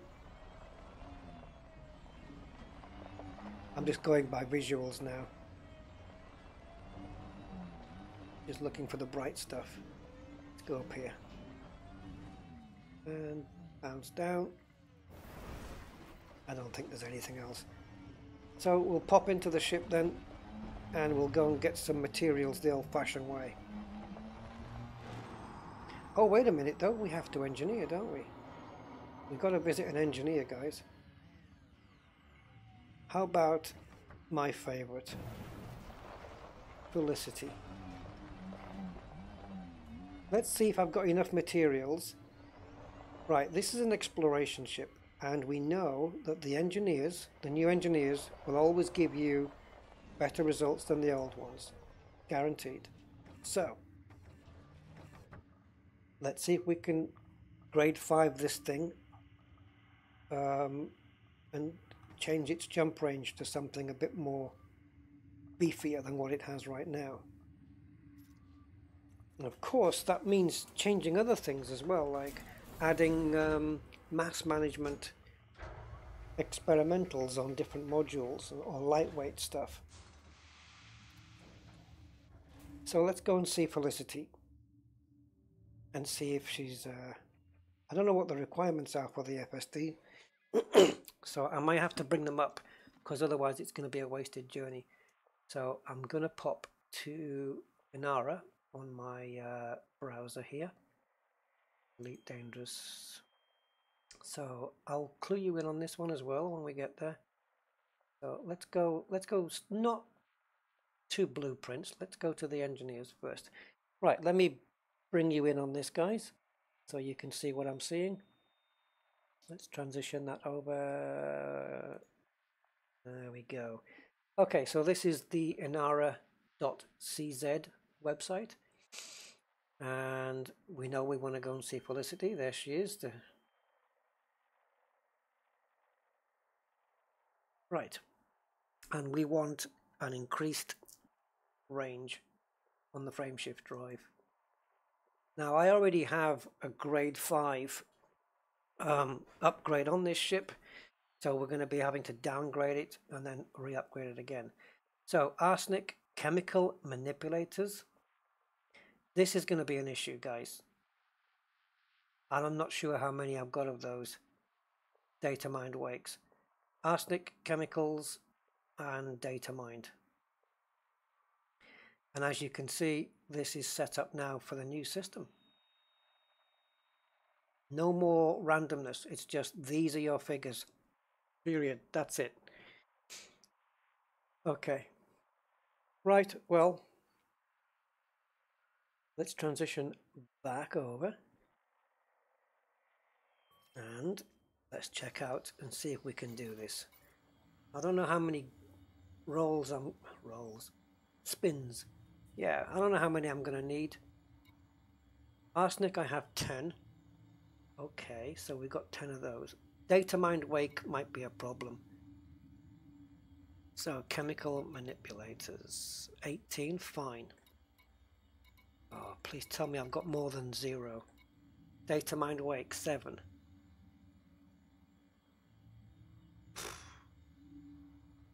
Okay, let's do it. We might have to, well, we are going to use them all up, I think, because it's going to take more than 7 to get up to the maximum. But with these engineers, the more you engineer with them, the friendlier they get and the quicker you will upgrade. You'll need less rolls the more friendlier you get. That looks so good on the new planet surface, doesn't it? Look at that. You can see, look, you can see all of my SRV tracks. And it's darker inside where there's been a lot of traveling and stuff. So much better. Okay. So, Farseer Inc. is where we are going to. Oh, not delete. You see, they've moved it. Why did they move it up here? It was quite happy sitting there. They do it to annoy us, I reckon. How many jumps? 6. And we have to go through the planet to get the first one by the looks of it. I think I won't be doing that. Talk about doing the long way round. So let's go and engineer something for the first time. Hi Freaky, how you doing?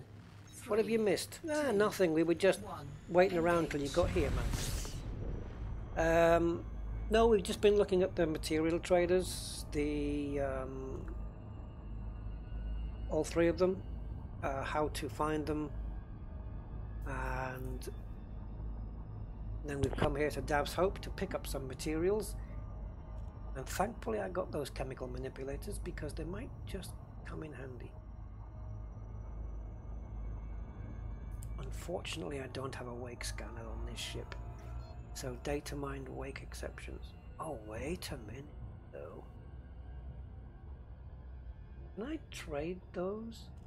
Rusty got stuck.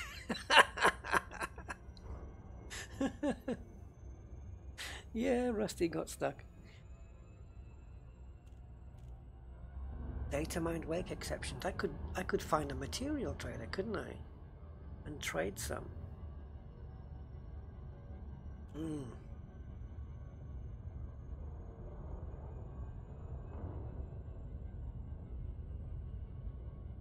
What have you written down, Mazza?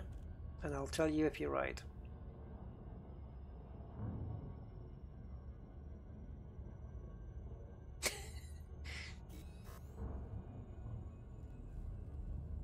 Yeah, I actually, for the data mined, the problem with the data mined wakes is that they're high grade. So trading them is going to be a big loss for me, I think. 3, 2, Unless I've got a lot of grade 4 on the same shelf, as it were. Yeah, it's going to be difficult. It's probably easier for me to just get into my Cobra Mark III that's got the wake scanner on it, and just spend a few hours scanning wakes. fuel scooping. I don't mind doing that.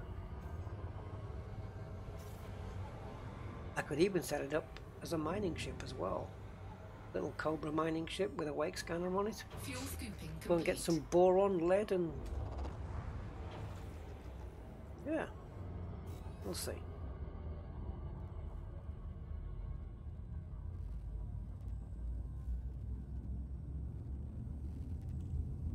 Yeah, it would cost, wouldn't it, Cathena?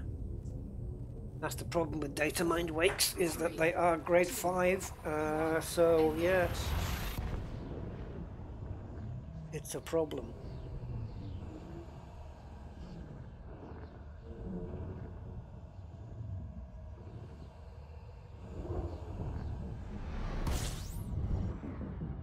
What's the trade cost? Fuel scooping. I forgot. I didn't really pay attention to it. If you're trading grade 5 from one shelf to another, what is that? Is that 1 to 6 or 1 to 9? Like if data mined wakes, I click on that, say I want one of those, or want, I don't know what, say 3 of them, and I click on grade 5 in a different shelf. It's 1 to 6, right? So I'd have to give up 18 grade 5s off a different shelf to get 3 data mined. Yeah.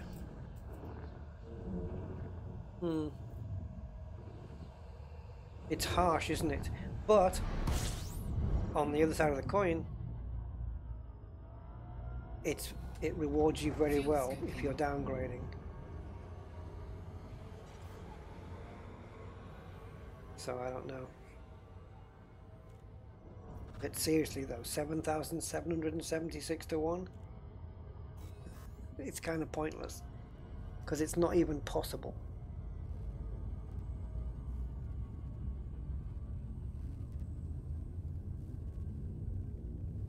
Imagine if it was possible though, and you could just deliver it in bits.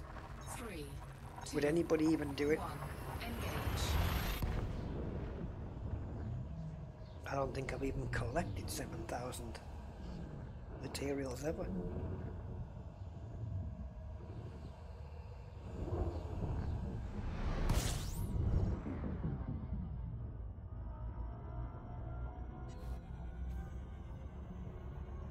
It's probably a good idea when you visit. Jesus, got another star there. It's probably a good idea when you visit the material trader to screenshot all the stuff, so you know what's what.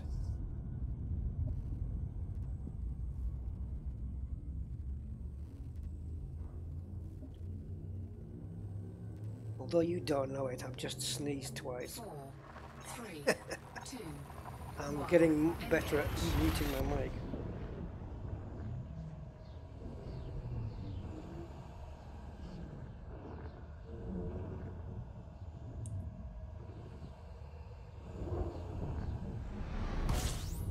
Yeah, you're right, Andy, about the experimentals. I'm gonna need stuff for those as well, aren't I? But well, for the sake of the stream, we'll just do what we can, and then I can always finish it off in my own time. But the good thing is, when you buy an experimental, you don't lose it. You can buy the experimental while you're at grade 1, and it stays with you until you decide to change it. Again, another great change compared to how it used to be. So, yeah.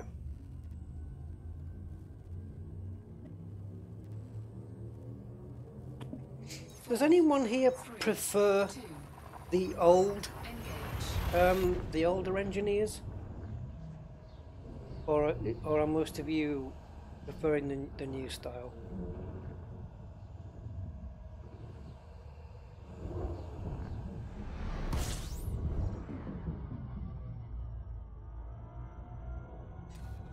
Fuel scooping.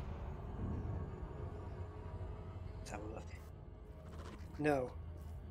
No what? No, you don't prefer the old ones? So just to save confusion, just tell me new or old. Just type in new or old. I think, for me personally, I think the new one is Much, much better. It saves a lot of time. You still have to grind, yes, you do. But the time saving is incredible compared to what it used to be. And you'll never go to an engineer now and waste a material unless you make a mistake. You know, you can't have a roll, as it were, and you can't have a roll and lose out where you could before.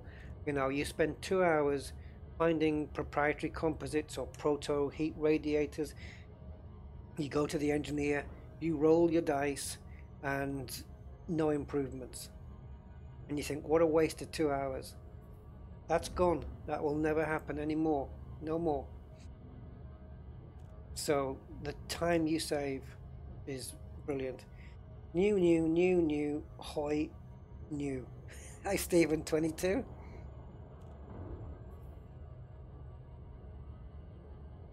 You've got my full attention now. What was that you said? What? Sorry, Freaky. What part? I said a lot of things. Apparently, I waffle a lot. I've been told. Kind of the point, really, isn't it, when you're streaming? But anyway, tell me what it was.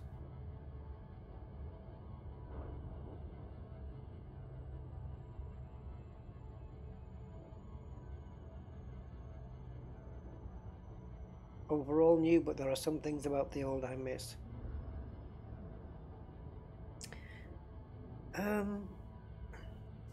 See, the thing with the RNG thing is, I suppose you could argue that it had a little bit of edge to it, in that you didn't know what was going to happen on that roll, and you were watching all the sliders going and thinking, come on, come on, come on. And it's the same kind of addiction like at a fruit machine.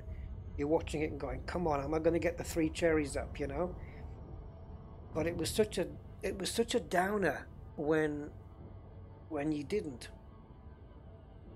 But when you did, it was an upper. But yeah, the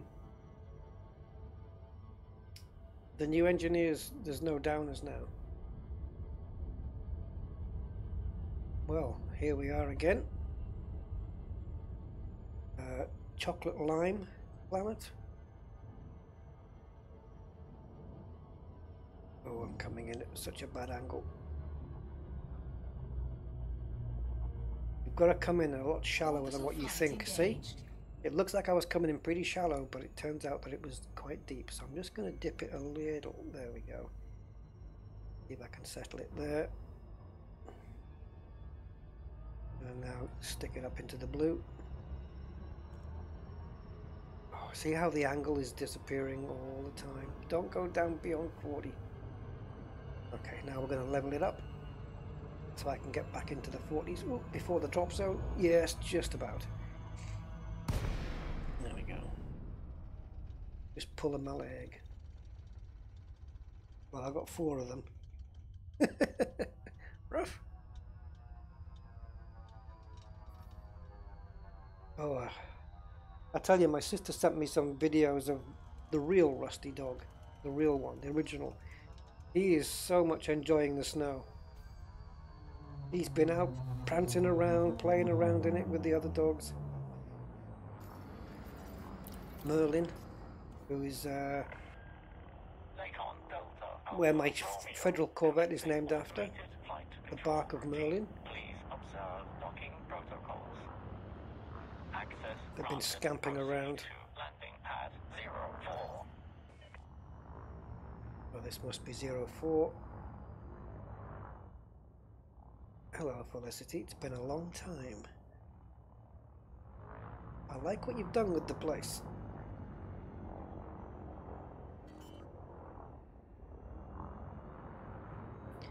And imagine how this...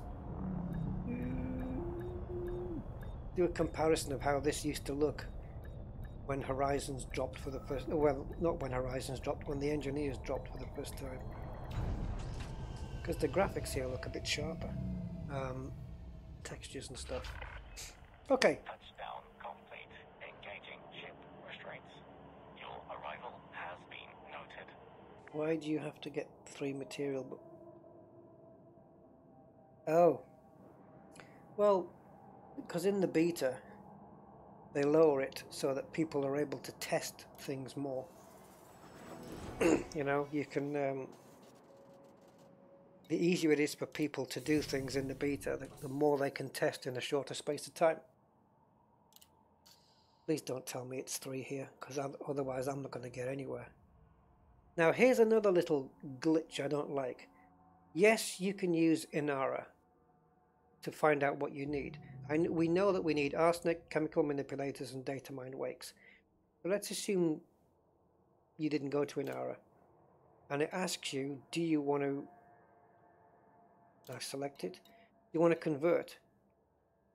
Now I know I want to upgrade my FSD, but I don't know what materials are required. So I'm being forced to convert down to grade 4 before I even know what I need. So it's kind of forcing you to go to Inara. Because I don't know what, you know, I might convert and then go, oh no, I haven't got any of those. And I'm screwed. So it's, yeah, there should be a link to Inara here. You just click it and it opens your browser. Because they're kind of forcing you there, really. So let's convert it. Oh. Shoot, I shouldn't have done that because I needed to look at my jump range and see what it was before we started. Let me have a quick look. Maybe I'll get an idea. Yeah, 47. That's pretty much where we were. I haven't lost anything really. No, this ship had about a 47 jump range. And I think that might be the actual jump range. I wonder if that bug still exists, guys. Let me just relog. In the beta there was a bug where the jump range wouldn't change when you were upgrading it until you relogged out. I'm going to relog and see if that still exists. Where do you find out how many hours you've played the game total if you did not buy the game from Stream? I will show you right now. Let's have a look. Functions 4716. Okay, so if you are not a Steam buyer and you play from the launcher, you go into your status, okay, and then using your, well, for me it's A and D, you go through to statistics and then you come down and down and down, and on the exploration section you'll see the bottom there, it says approximate time played, and mine is there 13. That's about 2,100 or something hours or something like that. Approximate time played. Alright, so that's where that is. Okay. Let's go and see Felicity and see what kind of mood she's in today. She looks happy, so hey, we might get lucky. Right. Let's see if we can do any upgrades at all. Oh, brilliant. 111. Lovely. And what I like about this is it tells you not only where you can find it, but also where you can trade it. Now, for those that don't know, and I'm sure most of you here probably do, but I'm going to show it anyway. So it tells you you need arsenic, and you can collect those on a planet's surface. But which planet? You know, some of them have got more than others. Well, as it happens, in each engineer base, please let this still work. In each engineer base, if you go to Galnet, you will find, oh no, where is it? Oh, come on, where did they put it? It used to be the Herald. There used to be a Herald here, and it would list all the planets where you could buy, where you could get the best materials from. Have they taken that away? No, there we go. It's in Desiat News now. Okay. So each engineer has one of these. It's not the Herald, it's the News. They've changed the name. And as you can see, arsenic. So this planet's going to be fairly close by. So Corathia 2b. and that's going to have a good amount of arsenic on it. And as you can see, it covers pretty much, you know, a good amount of the materials that you can get. Pretty much all of them, I think. See, Deciat. We are in the Deciat system, so they're all kind of close by. So for those that don't know, every engineer base has one of these, and they'll show you where to get. So if you need arsenic and you're here, this is the best planet to be. So there you go. That's for those that don't know. Right, Engineer's Workshop. Let's go and do this. Now, I can do at least 7. And I'm going to lose that, and that. But only once. So, we're going to generate, and we're going to lose this much. And then that goes away, and we don't lose it anymore. So, let's go.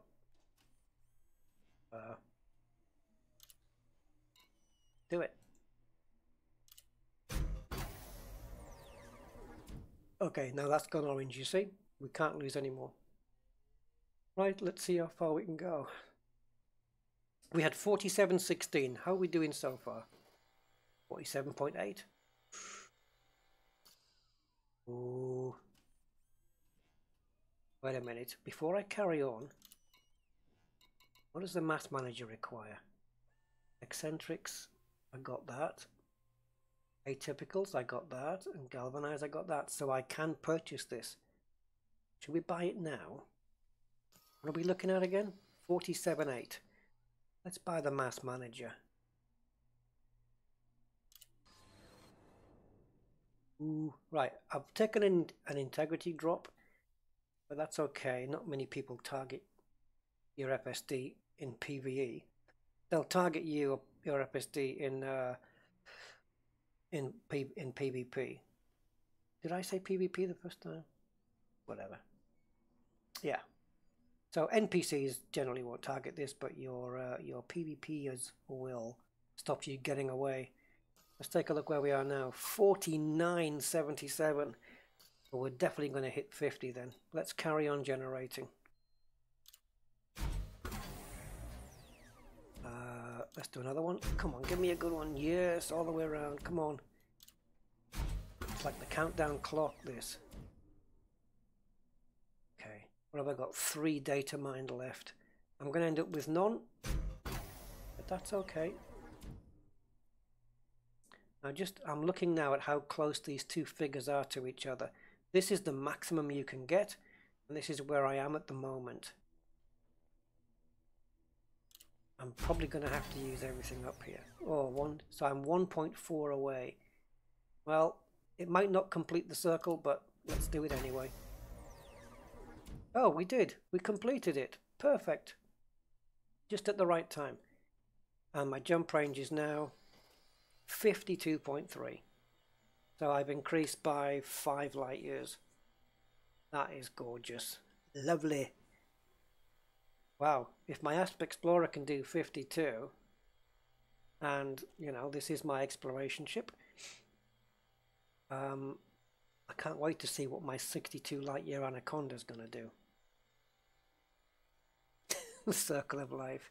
It reminds me of the countdown clock, if you've ever seen that British program Countdown. It reminds me of that. Right, anything else we can do here? I think, let's have a look. Power plant. I think that's not engineered, and we're running at 84. I don't think, oops. Low emissions armored overcharged. You can't buy an experimental until you actually do generate one thing. Low emissions will take away some power capacity. So I'll lose 3%. I can afford to do that, but low emissions will make my ship run cooler, which means more efficient fuel scooping and a lower thermal signature. I don't know what my thermal signature on this is, but hey, for 1 iron, let's I don't know whether to do it or not because I don't know whether dropping down to 15.1, 16% should be enough, right? I can think of an 8-letter word when you use on. Okay. Yeah, I'm not sure about the steam hours, you know. I don't know whether that's how accurate they are. Wow, we've got 98 people in the stream. Welcome everybody. Can we make 100? That would be pretty awesome. No, because someone's just left. Taken their coat and gone. Okay, so rundown. Yep, there you go. So thrusters 5D, and they are clean drive. Probably could go with dirty drives on those, but I'm quite happy with the cleans for the exploration ship. Shield generator 3A with grade 4 reinforced. That's just to protect me coming back with a load of data. Auto field maintenance unit 3D with, you'll find, right, when it doesn't tell you what it is, that it's lightweight. That's what that is. It's a lightweight module. Fuel scoop, shielded, don't know why, but hey. Frameshift drive, we know. Life support, D-rated, and that is lightweight, grade 3.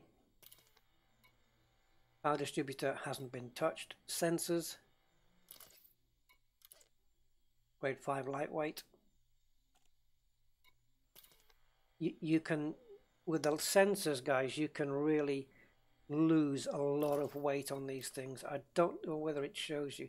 Look at the mass of that sensor, 149. It drops it a lot. Heat sinks, which have been modified with lightweight. It's all about the weight saving. And you can see the grade and the class at the side there. Cargo rack because it doesn't weigh anything. Detailed surface scanner, long range, so I can scan from a longer distance.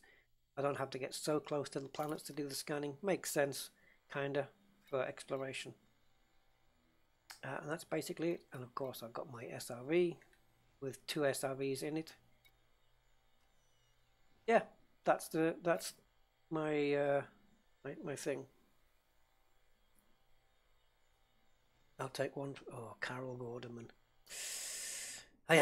Right, I'm going to do this lawyer missions because if it doesn't work out, I can overcharge it back up again. So let's do one of these. It doesn't. Oh, now then, it does affect mass. Let's just do it anyway. We can always remove it. Right, I've completed that. She only goes up to grade 1 anyway. Well, let's see where we are on power. 87 now, so we've lost 3%. But it's going to be low emission, so the ship's going to run a bit cooler. I don't know whether it was worth it. And jump 52.2. Well, still 52. I'll take it. 52, it's not going to make a difference. 52.2, 52, whatever it was before, it's not going to make any difference. It might cost me an extra jump over, say, 5,000 light years. Not a big deal.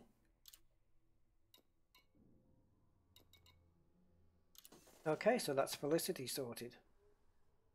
Or she sorted me. I might pay her back with a little bit of exploration data. Right. Should we go and farm some materials in a compromised nav beacon? Anybody up for that? Or should we end it now?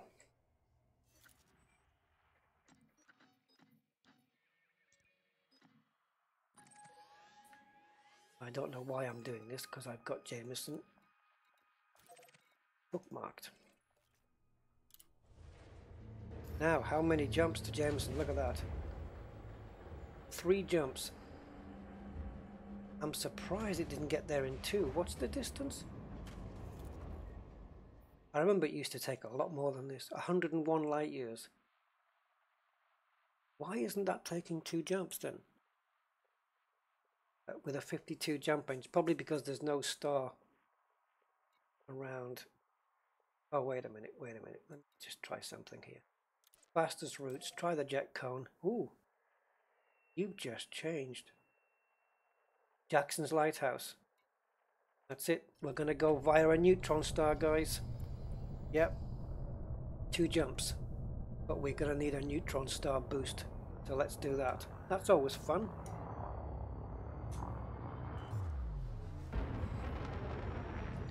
Marcel.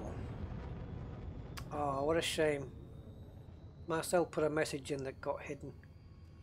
The answer to your question is no, you don't. Send me a photo.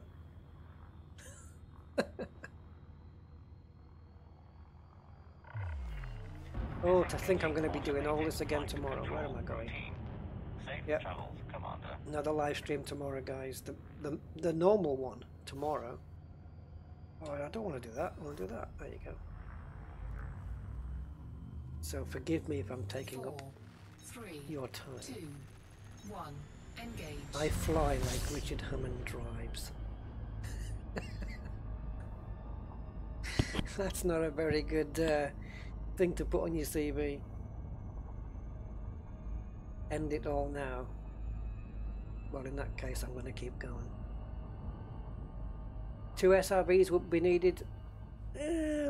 I've never needed one, but you know, I've never needed a second one, but if I'm going for really, really long range, I'd rather be safe and have 2, just in case. I wouldn't want to think that I made a stupid mistake and blew the SRV up, or it got stuck somewhere and I couldn't get out and I had to self-destruct, and then I can never visit or rove around on a planet again because I didn't have a spare SRV. So yeah. Right, we passed through Jackson's Lighthouse yesterday.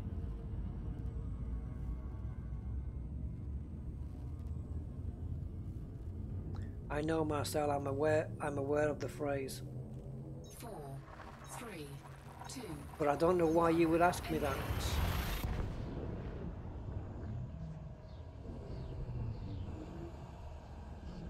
Oh, look at this, look at this, look at this. I've already pressed X to stop the thing. There we go. Right, so the longest stream is on the left, so we will be taking that one. Clearly we can't make this jump. What? The throttle clearly did not 0 then. So if you look at my fuel gauge, you'll see that I really don't have enough fuel to make the next jump, which is there, 147 light years. But we're going to do it in one jump. Just give me 20 minutes for the FSD to cool down, and we'll go into the neutron ice cream maker.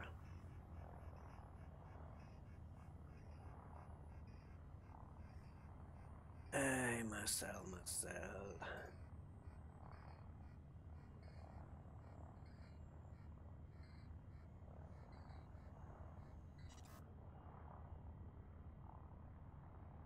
You're gone now, Marcel. Bye-bye. Are we done? We're done. Right. This is going to be fun, trying to get out of this.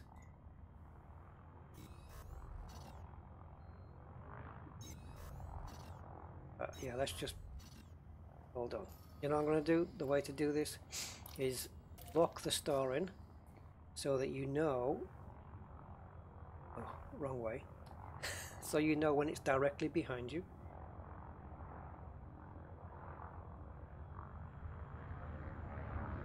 There we go. And now we can enter Super Cruise. It's going to heat up. I have heat sinks. Oh, what escape vector? Jesus. 4, 3, 2. I was trying to find that before. Engage. Warning. Temperature critical. It's holding at 97. Okay, right, in we go then.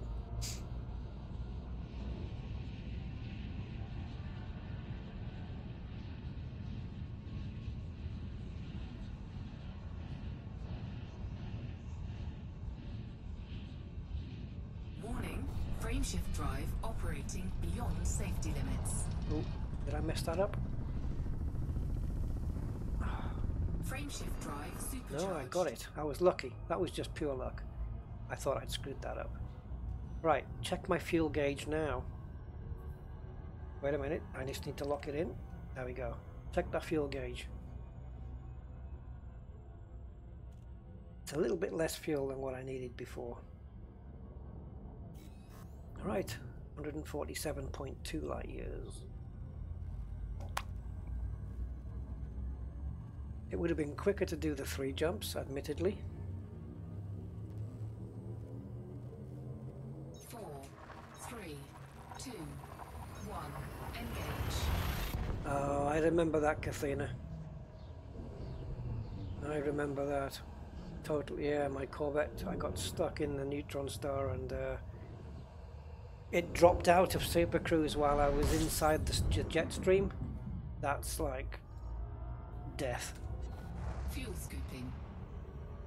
It's not impossible to escape from that situation.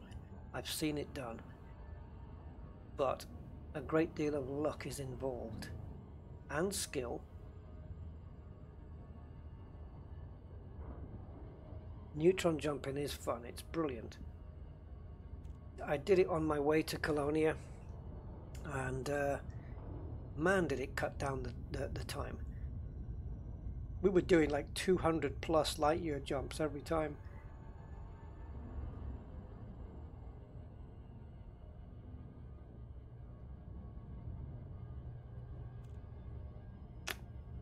Was it 200? Yeah, it was. I think my jump range after doing that neutron star just there would have been around 250 light years, 240, 250, something like that. So I had another 100 light years in the bag that I didn't use. And unfortunately you only get to use that once. So any wasted light years is gone now.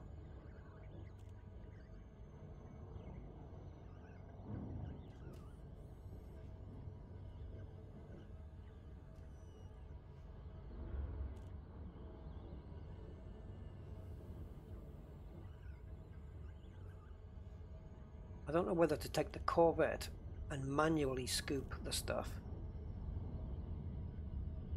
or re-outfit a different ship with collectors. I don't mind manually scooping, it doesn't take too long, and I'm only going to scoop the stuff that I'm after anyway. It's really just a showcase of the kind of materials that ships are dropping these days in 3.0, because it does seem to be a lot more varied now.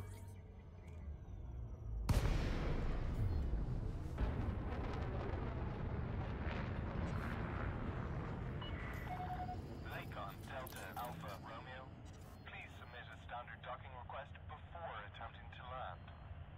You should also, during the Landing on pad 05. during the trips between the stars and the space stations, while you're in the shipping lanes, there should be more high-grade emissions popping up now than there were before. That's been increased, which is handy.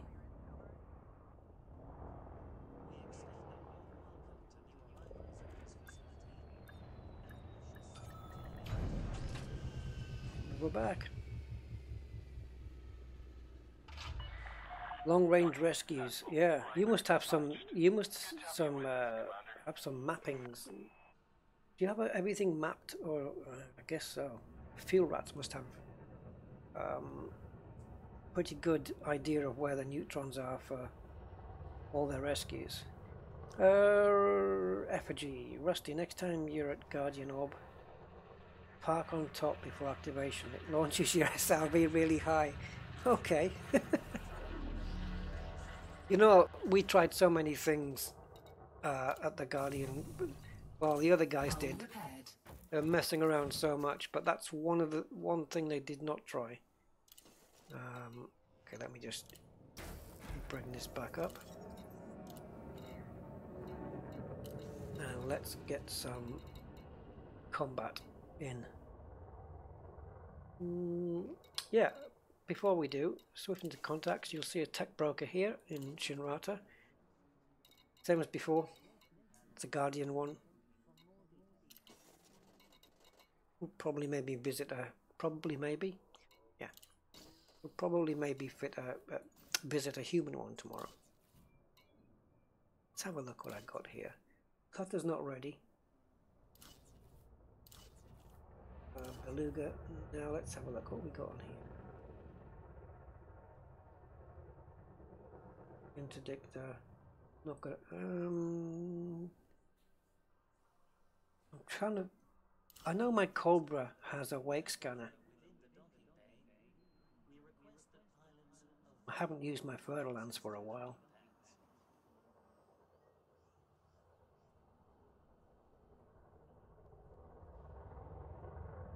Now let's take my old reliable Corvette.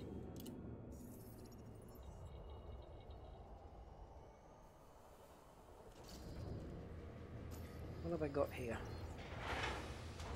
Contracts, decoding the ancient ruins.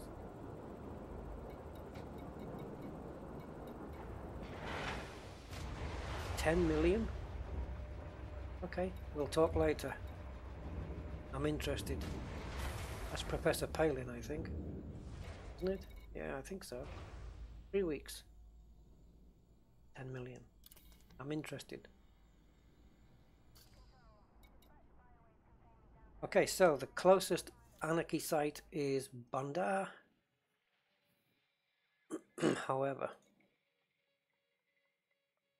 how far is it to Hawes? We'll go to Hawes. Why? Because it has a compromised nav beacon and it's pretty lucrative. Yes, the FDL, I'll have to get it out at some time, not today, but I will get it out. It's been a while since I've been in the Fertilance, and I have to admit I'm probably a little bit, excuse the pun, rusty.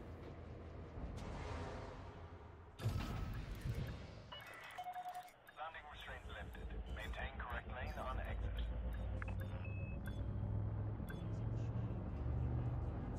Oh, I'm going to have to flip this round the last second.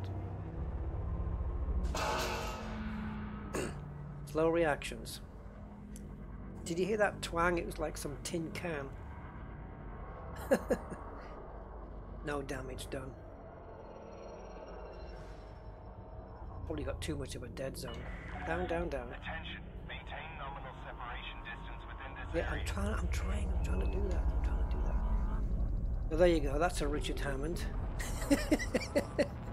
Just, I did turn on the joystick. It just didn't do it. Oh man.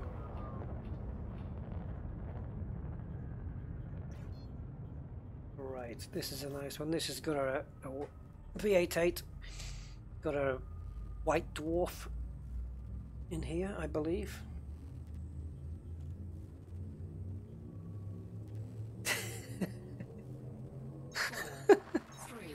You know I do these bloopers on purpose, right? Just for you guys.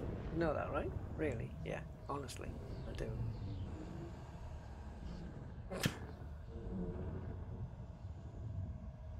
So yeah, I'll just pick up some materials now and see where we go.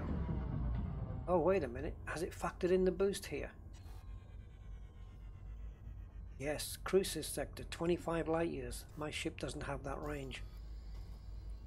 17. Oh, I've still got the jump code. So now I've got to go into the damn cone. Okay, so we're gonna fly straight. I have to boost it. Just don't drop out to normal space while we're inside. That's all I ask. Okay, and as we get closer, we start edging up and go in at an angle. There you go. That moves us further away from the star. Warning, frameshift drive In you go. operating beyond safety Drop the limits. throttle. Frameshift drive And boost. supercharged. Well, not boost, but max throttle. There we go. We're out. And now we have a jump range of 26.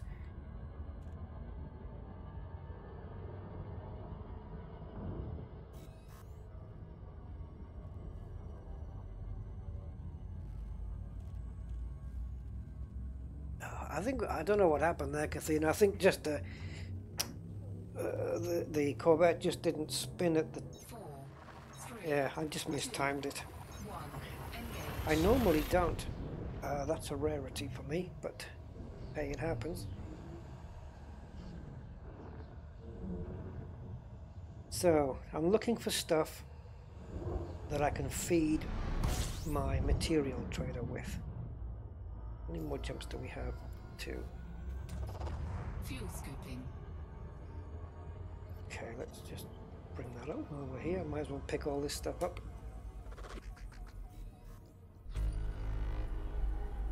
The moment I hear that tick, tick, tick, tick, tick, tick of it disengaging the fuel scoop is when I hit the charge button. The safest, earliest moment, I think. 4, 3, 2, 1, engage.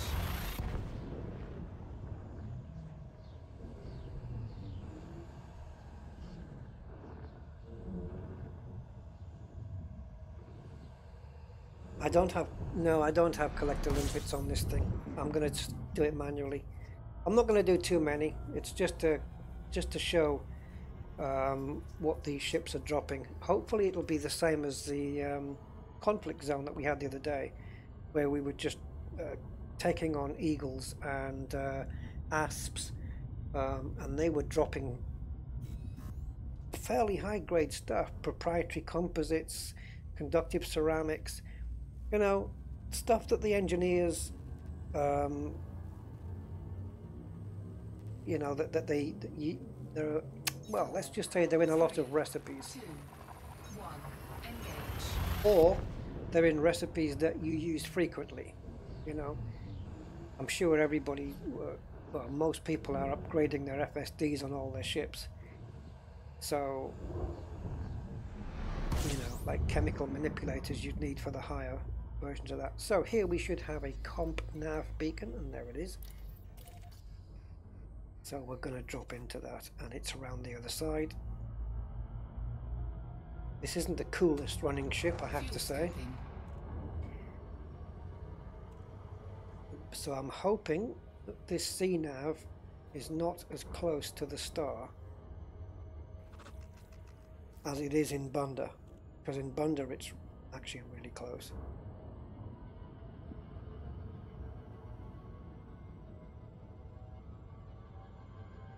I think I might overshoot this. Yep.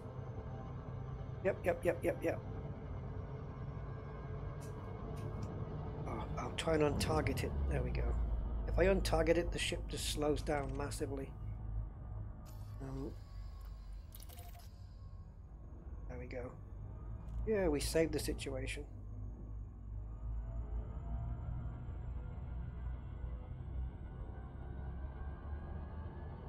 Wow, my Corvette's running at 30%. In Bunda it runs about 50-52. Okay, so what do we got? We can take anything down here because I believe we are in anarchy, right? Well, it's compromised anyway, so Scan detected. yeah, have a quick look. It's not anarchy.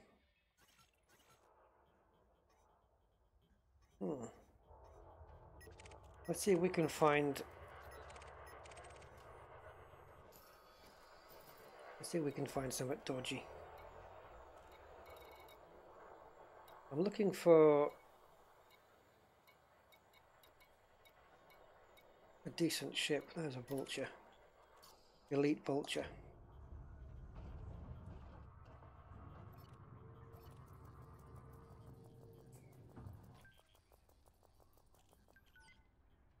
Okay.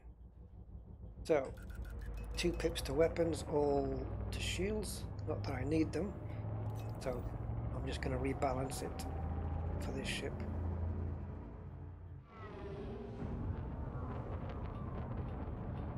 Get a little bit closer in.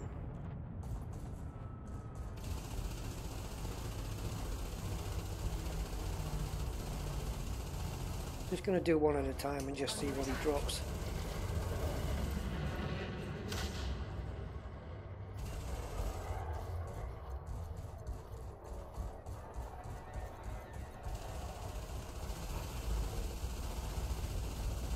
Target shields offline.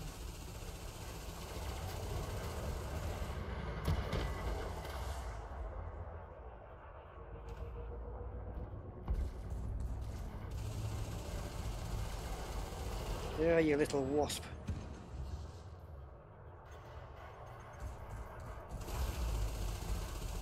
Right, let's see what this guy drops then. Oops, wrong button. Target destroyed.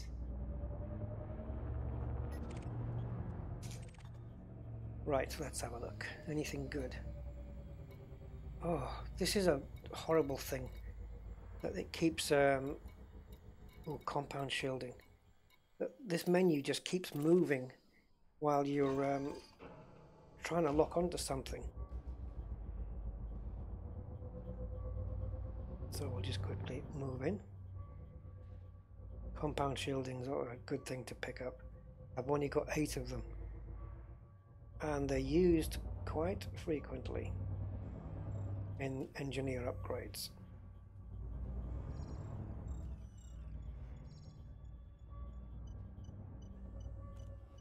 Come on.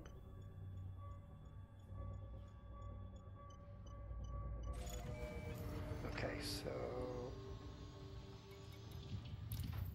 I think I'll grab that next. Yes, ideally collector limpets. But I said from the start, you know, in the beta, that you're going to start needing collector limpets on combat ships now. Scan detected. Just because of the way the what do I need? Just because of the way the new material bins are now. You know, you can just kind of pick up anything. You don't have to worry about quantities.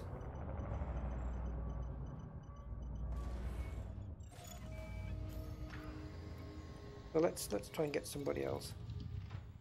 In a compromised nav that's not anarchy, I can still just shoot anything, right? Eagle, eagle, eagle. Can I shoot a clean ship without getting wanted? In a comp nav? I can, right?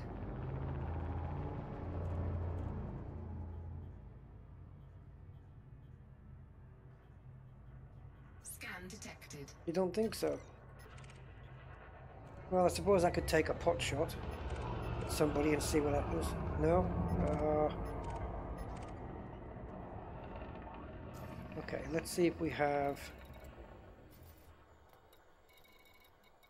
We've got conflict Scan zones. detected.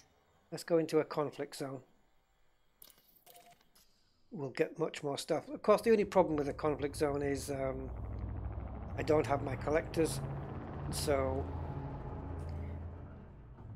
I'm only going to kind of be interested in certain stuff.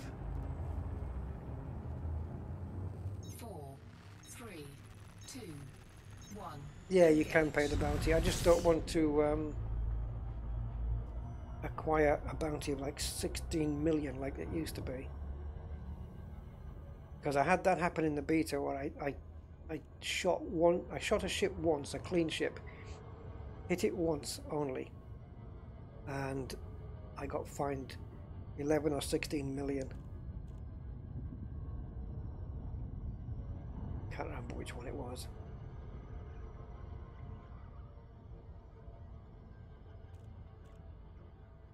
Yeah, and also compromise means there should be no cops around.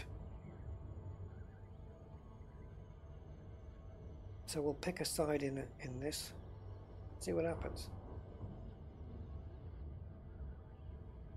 staying away from the planet so I don't have to slow down too much.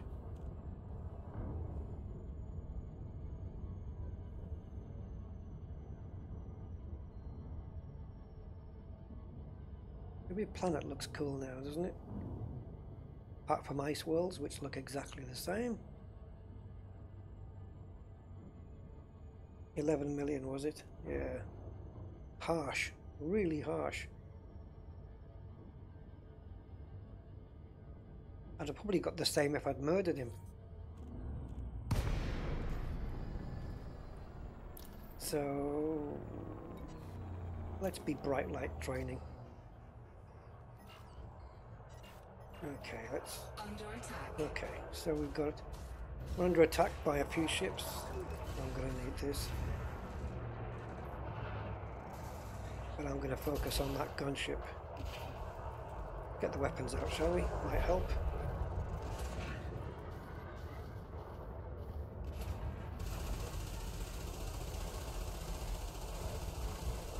Target shields offline. Warning, thermal attack.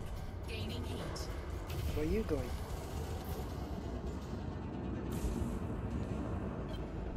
Flight assist off. You really want to be going in reverse with these gunships. Flight assist on. They do like to come at you. Target destroyed. Right, anything good?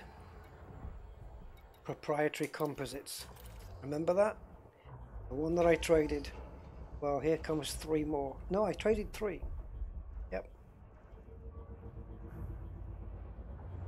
But I've got to maybe get it under fire. I'm not being fired at yet.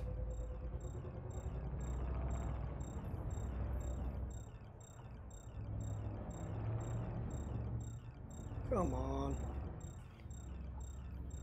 Problem with the collector limpets, of course, is that you've still got to kind of stay still, because if I'm off firing at other ships, they've got to keep coming and finding me all the time.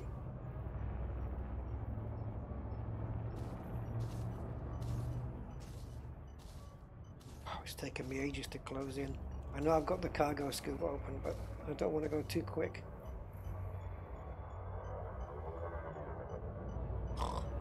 Come on.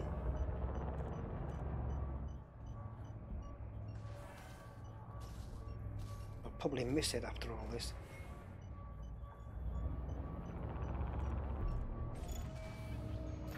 Right, anything else? Oh, stop moving, Jesus. I hate that.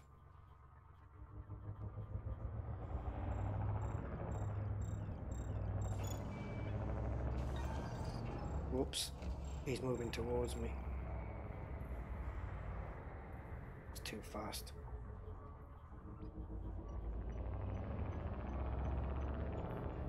I don't have too many of these either, but these come in handy.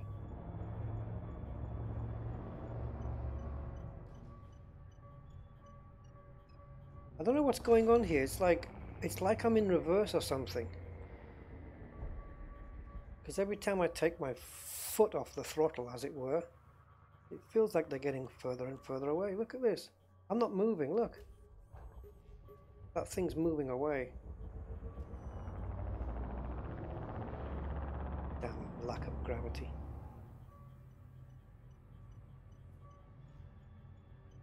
Didn't help that I smacked it though.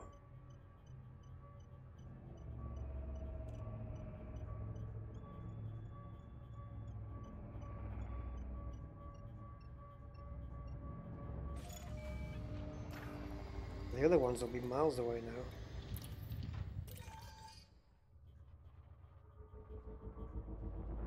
Yeah, the planet's pulling it. I think you're quite right. Cool, isn't it? Planet's gravity's pulling it down.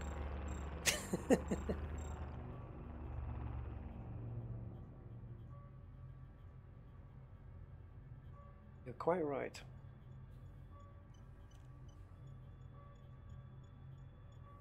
Come on, baby. I'll probably end up in orbital cruise before I get this damn thing. Get out of it. Right, let's move to a different ship. another dropship. And it's green. There you go. Target shields online.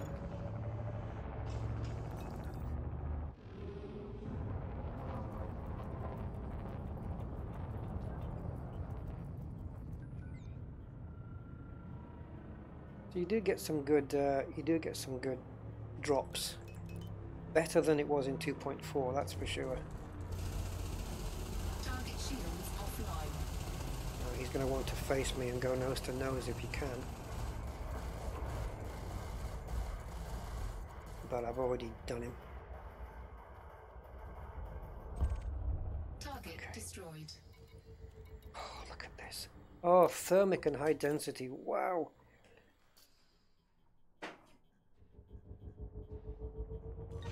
Oops, too soon. Thermic alloys. Very handy. High density composites. Very handy. What a nice drop that was. Can we slow down now? Thank you.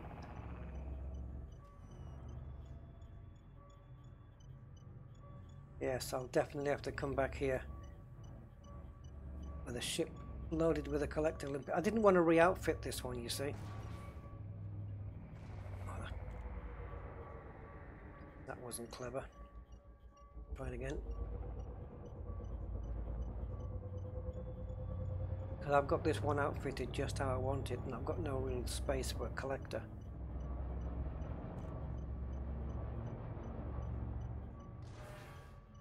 Man alive. There we go, we got it.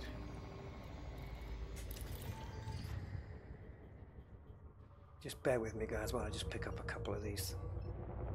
I've got my thermic alloys, I've got 4 of them. And there's no reds on the screen, so I'm pretty safe. But I could take a beating either way. Everything that got dropped here was great.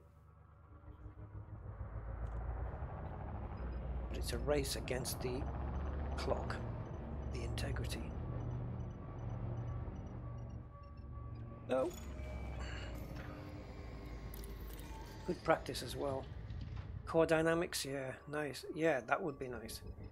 Core dynamic composites. You need your high grade emissions for that though. But, you know, they drop proprietary composites, so no reason why they can't drop the core dynamics as well. So we'll just pick up these 2.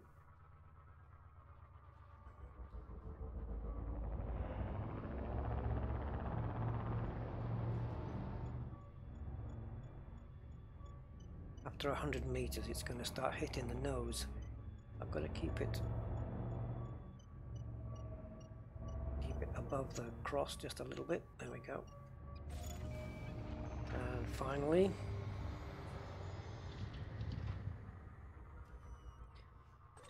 well, at least that just quickly demonstration there of how lucrative drops are now.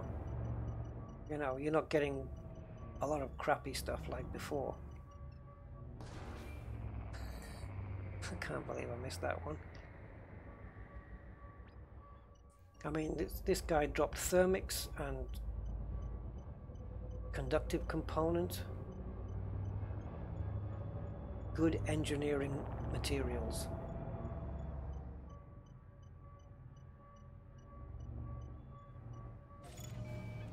Okay. I've no idea what that is. That's probably a wake or something.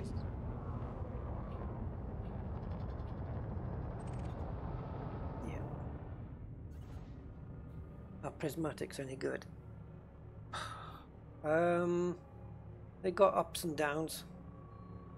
They're very strong. They're the strongest shields. But they don't recharge as good as the others, as quick. So once you lose them, or you know, once you're down on them, you're probably going to need to compensate for their slowness in regenerating by getting shield cell banks. I've used biweaves on this, which is the least strong shields, and I'll tell you what, these ships are very good with their shields. It's a shield. When I've got 4 pips in shields, it's pretty strong. It'll be even stronger with prismatics, but it would take so much longer for them to recharge. Having said that, I am going to put prismatics on my cutter.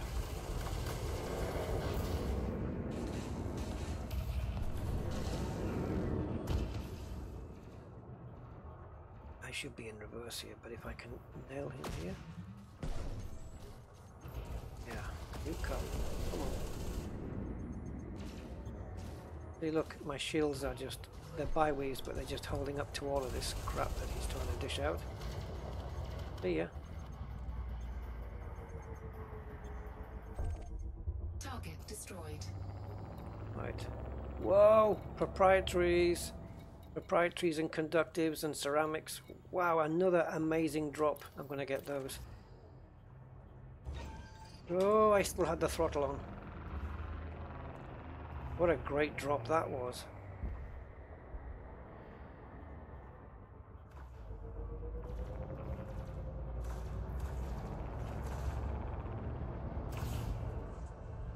Just going to pump some into engines. I've got a lot of reds hanging around me, so I've got to watch myself. Just sort my pips out so it's a bit better for protection.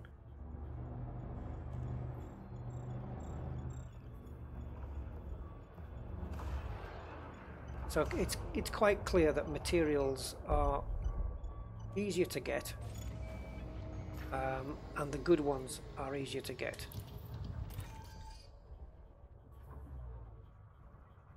And that's what I was hoping for, and it's one of the reasons why I didn't do any of the material gathering in 2.4. I just had a feeling it might be a little bit easier in 3, and it is. I want those proprietaries. How many have I got? 28. Okay.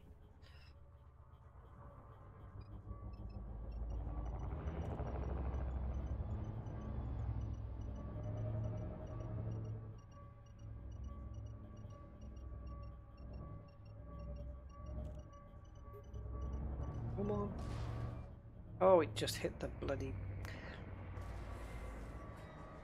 Probably hit the cargo bay doors. I can't read the chat at the moment, guys, while I'm doing this. Sorry. Ah! Collector limpets next time, Rusty, I think.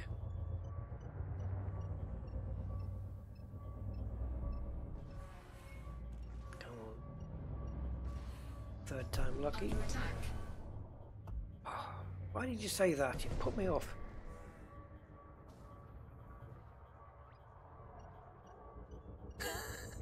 It's going to be gone by the time I get to it.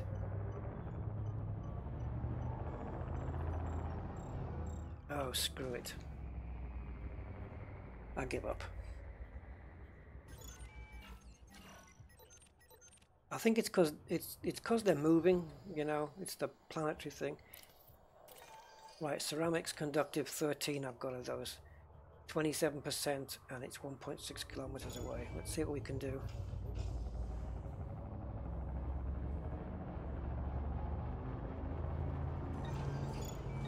I'm going to try and figure out where it's going to be when I get there. Slow down, slow down, slow down. Too much, too much, too much.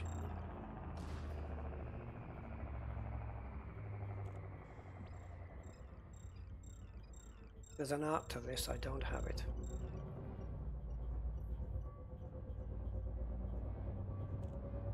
I'm using forward and right lateral thrusters to try and compensate for this thing falling into the planet. 9%, come on!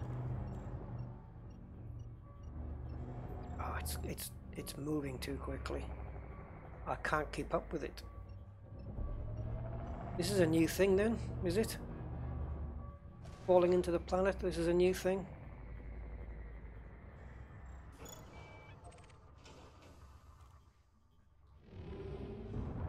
So maybe conflict zones are not ideal then, because they're too close to planets and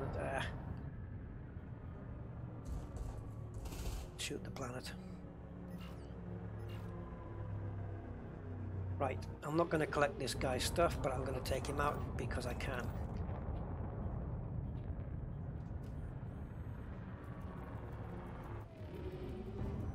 And then I think we'll call it a day, because there'll be another day tomorrow.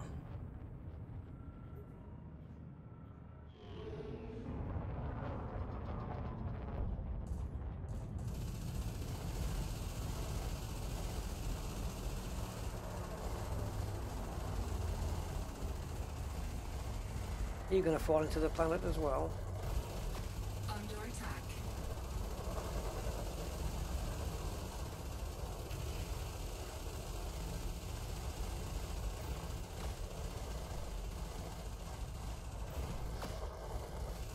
Once the shields are down, the hull's going to melt. Offline. If I can get a shot on target, that is.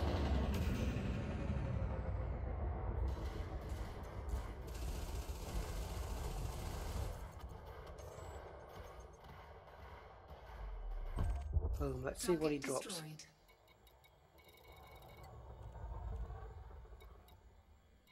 Such good stuff. I don't want to look. I want to stop this menu from moving around. Polymer proprietaries.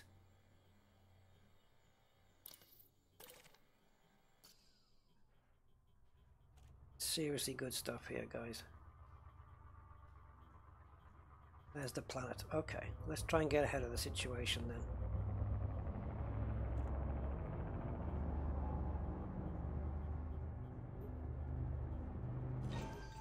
See if I can just wait here with an open mouth kind of thing and let it float into me. I'm not directly behind the planet, I don't think, but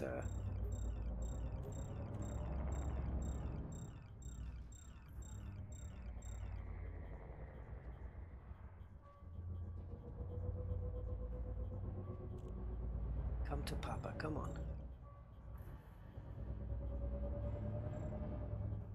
The planet's over there.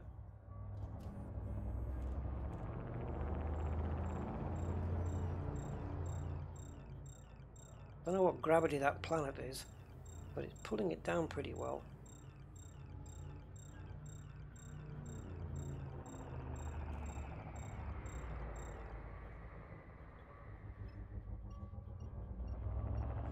God. And now it's on the other side. I'm like the bloody red arrows here.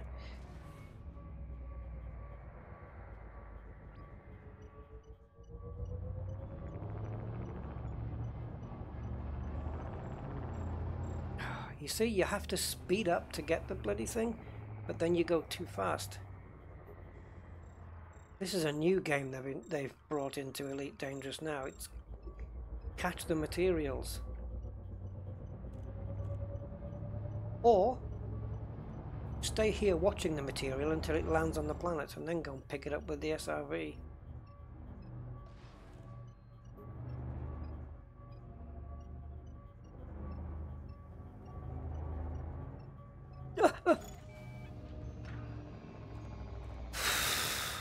It's galactic hungry hippos. Yeah, it is. It's just the same. Not comply. Oh, I wonder if the stuff actually falls onto the planet. I don't think so, because it would be a different instance and all that, right? But look, we've got some stuff here. Where is it? There. I'm not going to move. Look at it. It's going pretty quick. I've only got 12 of those. I'm not going to get it. I'm not going to get it. Waste of bullets. Guys, that's it for me tonight. Tomorrow we'll be back with another stream. We'll be looking at the megaship interaction. That's the plan. We're going to try and loot a megaship and get a little bit naughty. Might probably get wanted, but that should be fun. So me and the other guys in the wing will be back, hopefully, everything going well. So have a great evening tonight. Thank you all for coming by, and again, if you want to be on my Discord channel, the link is in the description. And I wish you all well for tonight, and I will see you guys tomorrow. So until then, bye bye.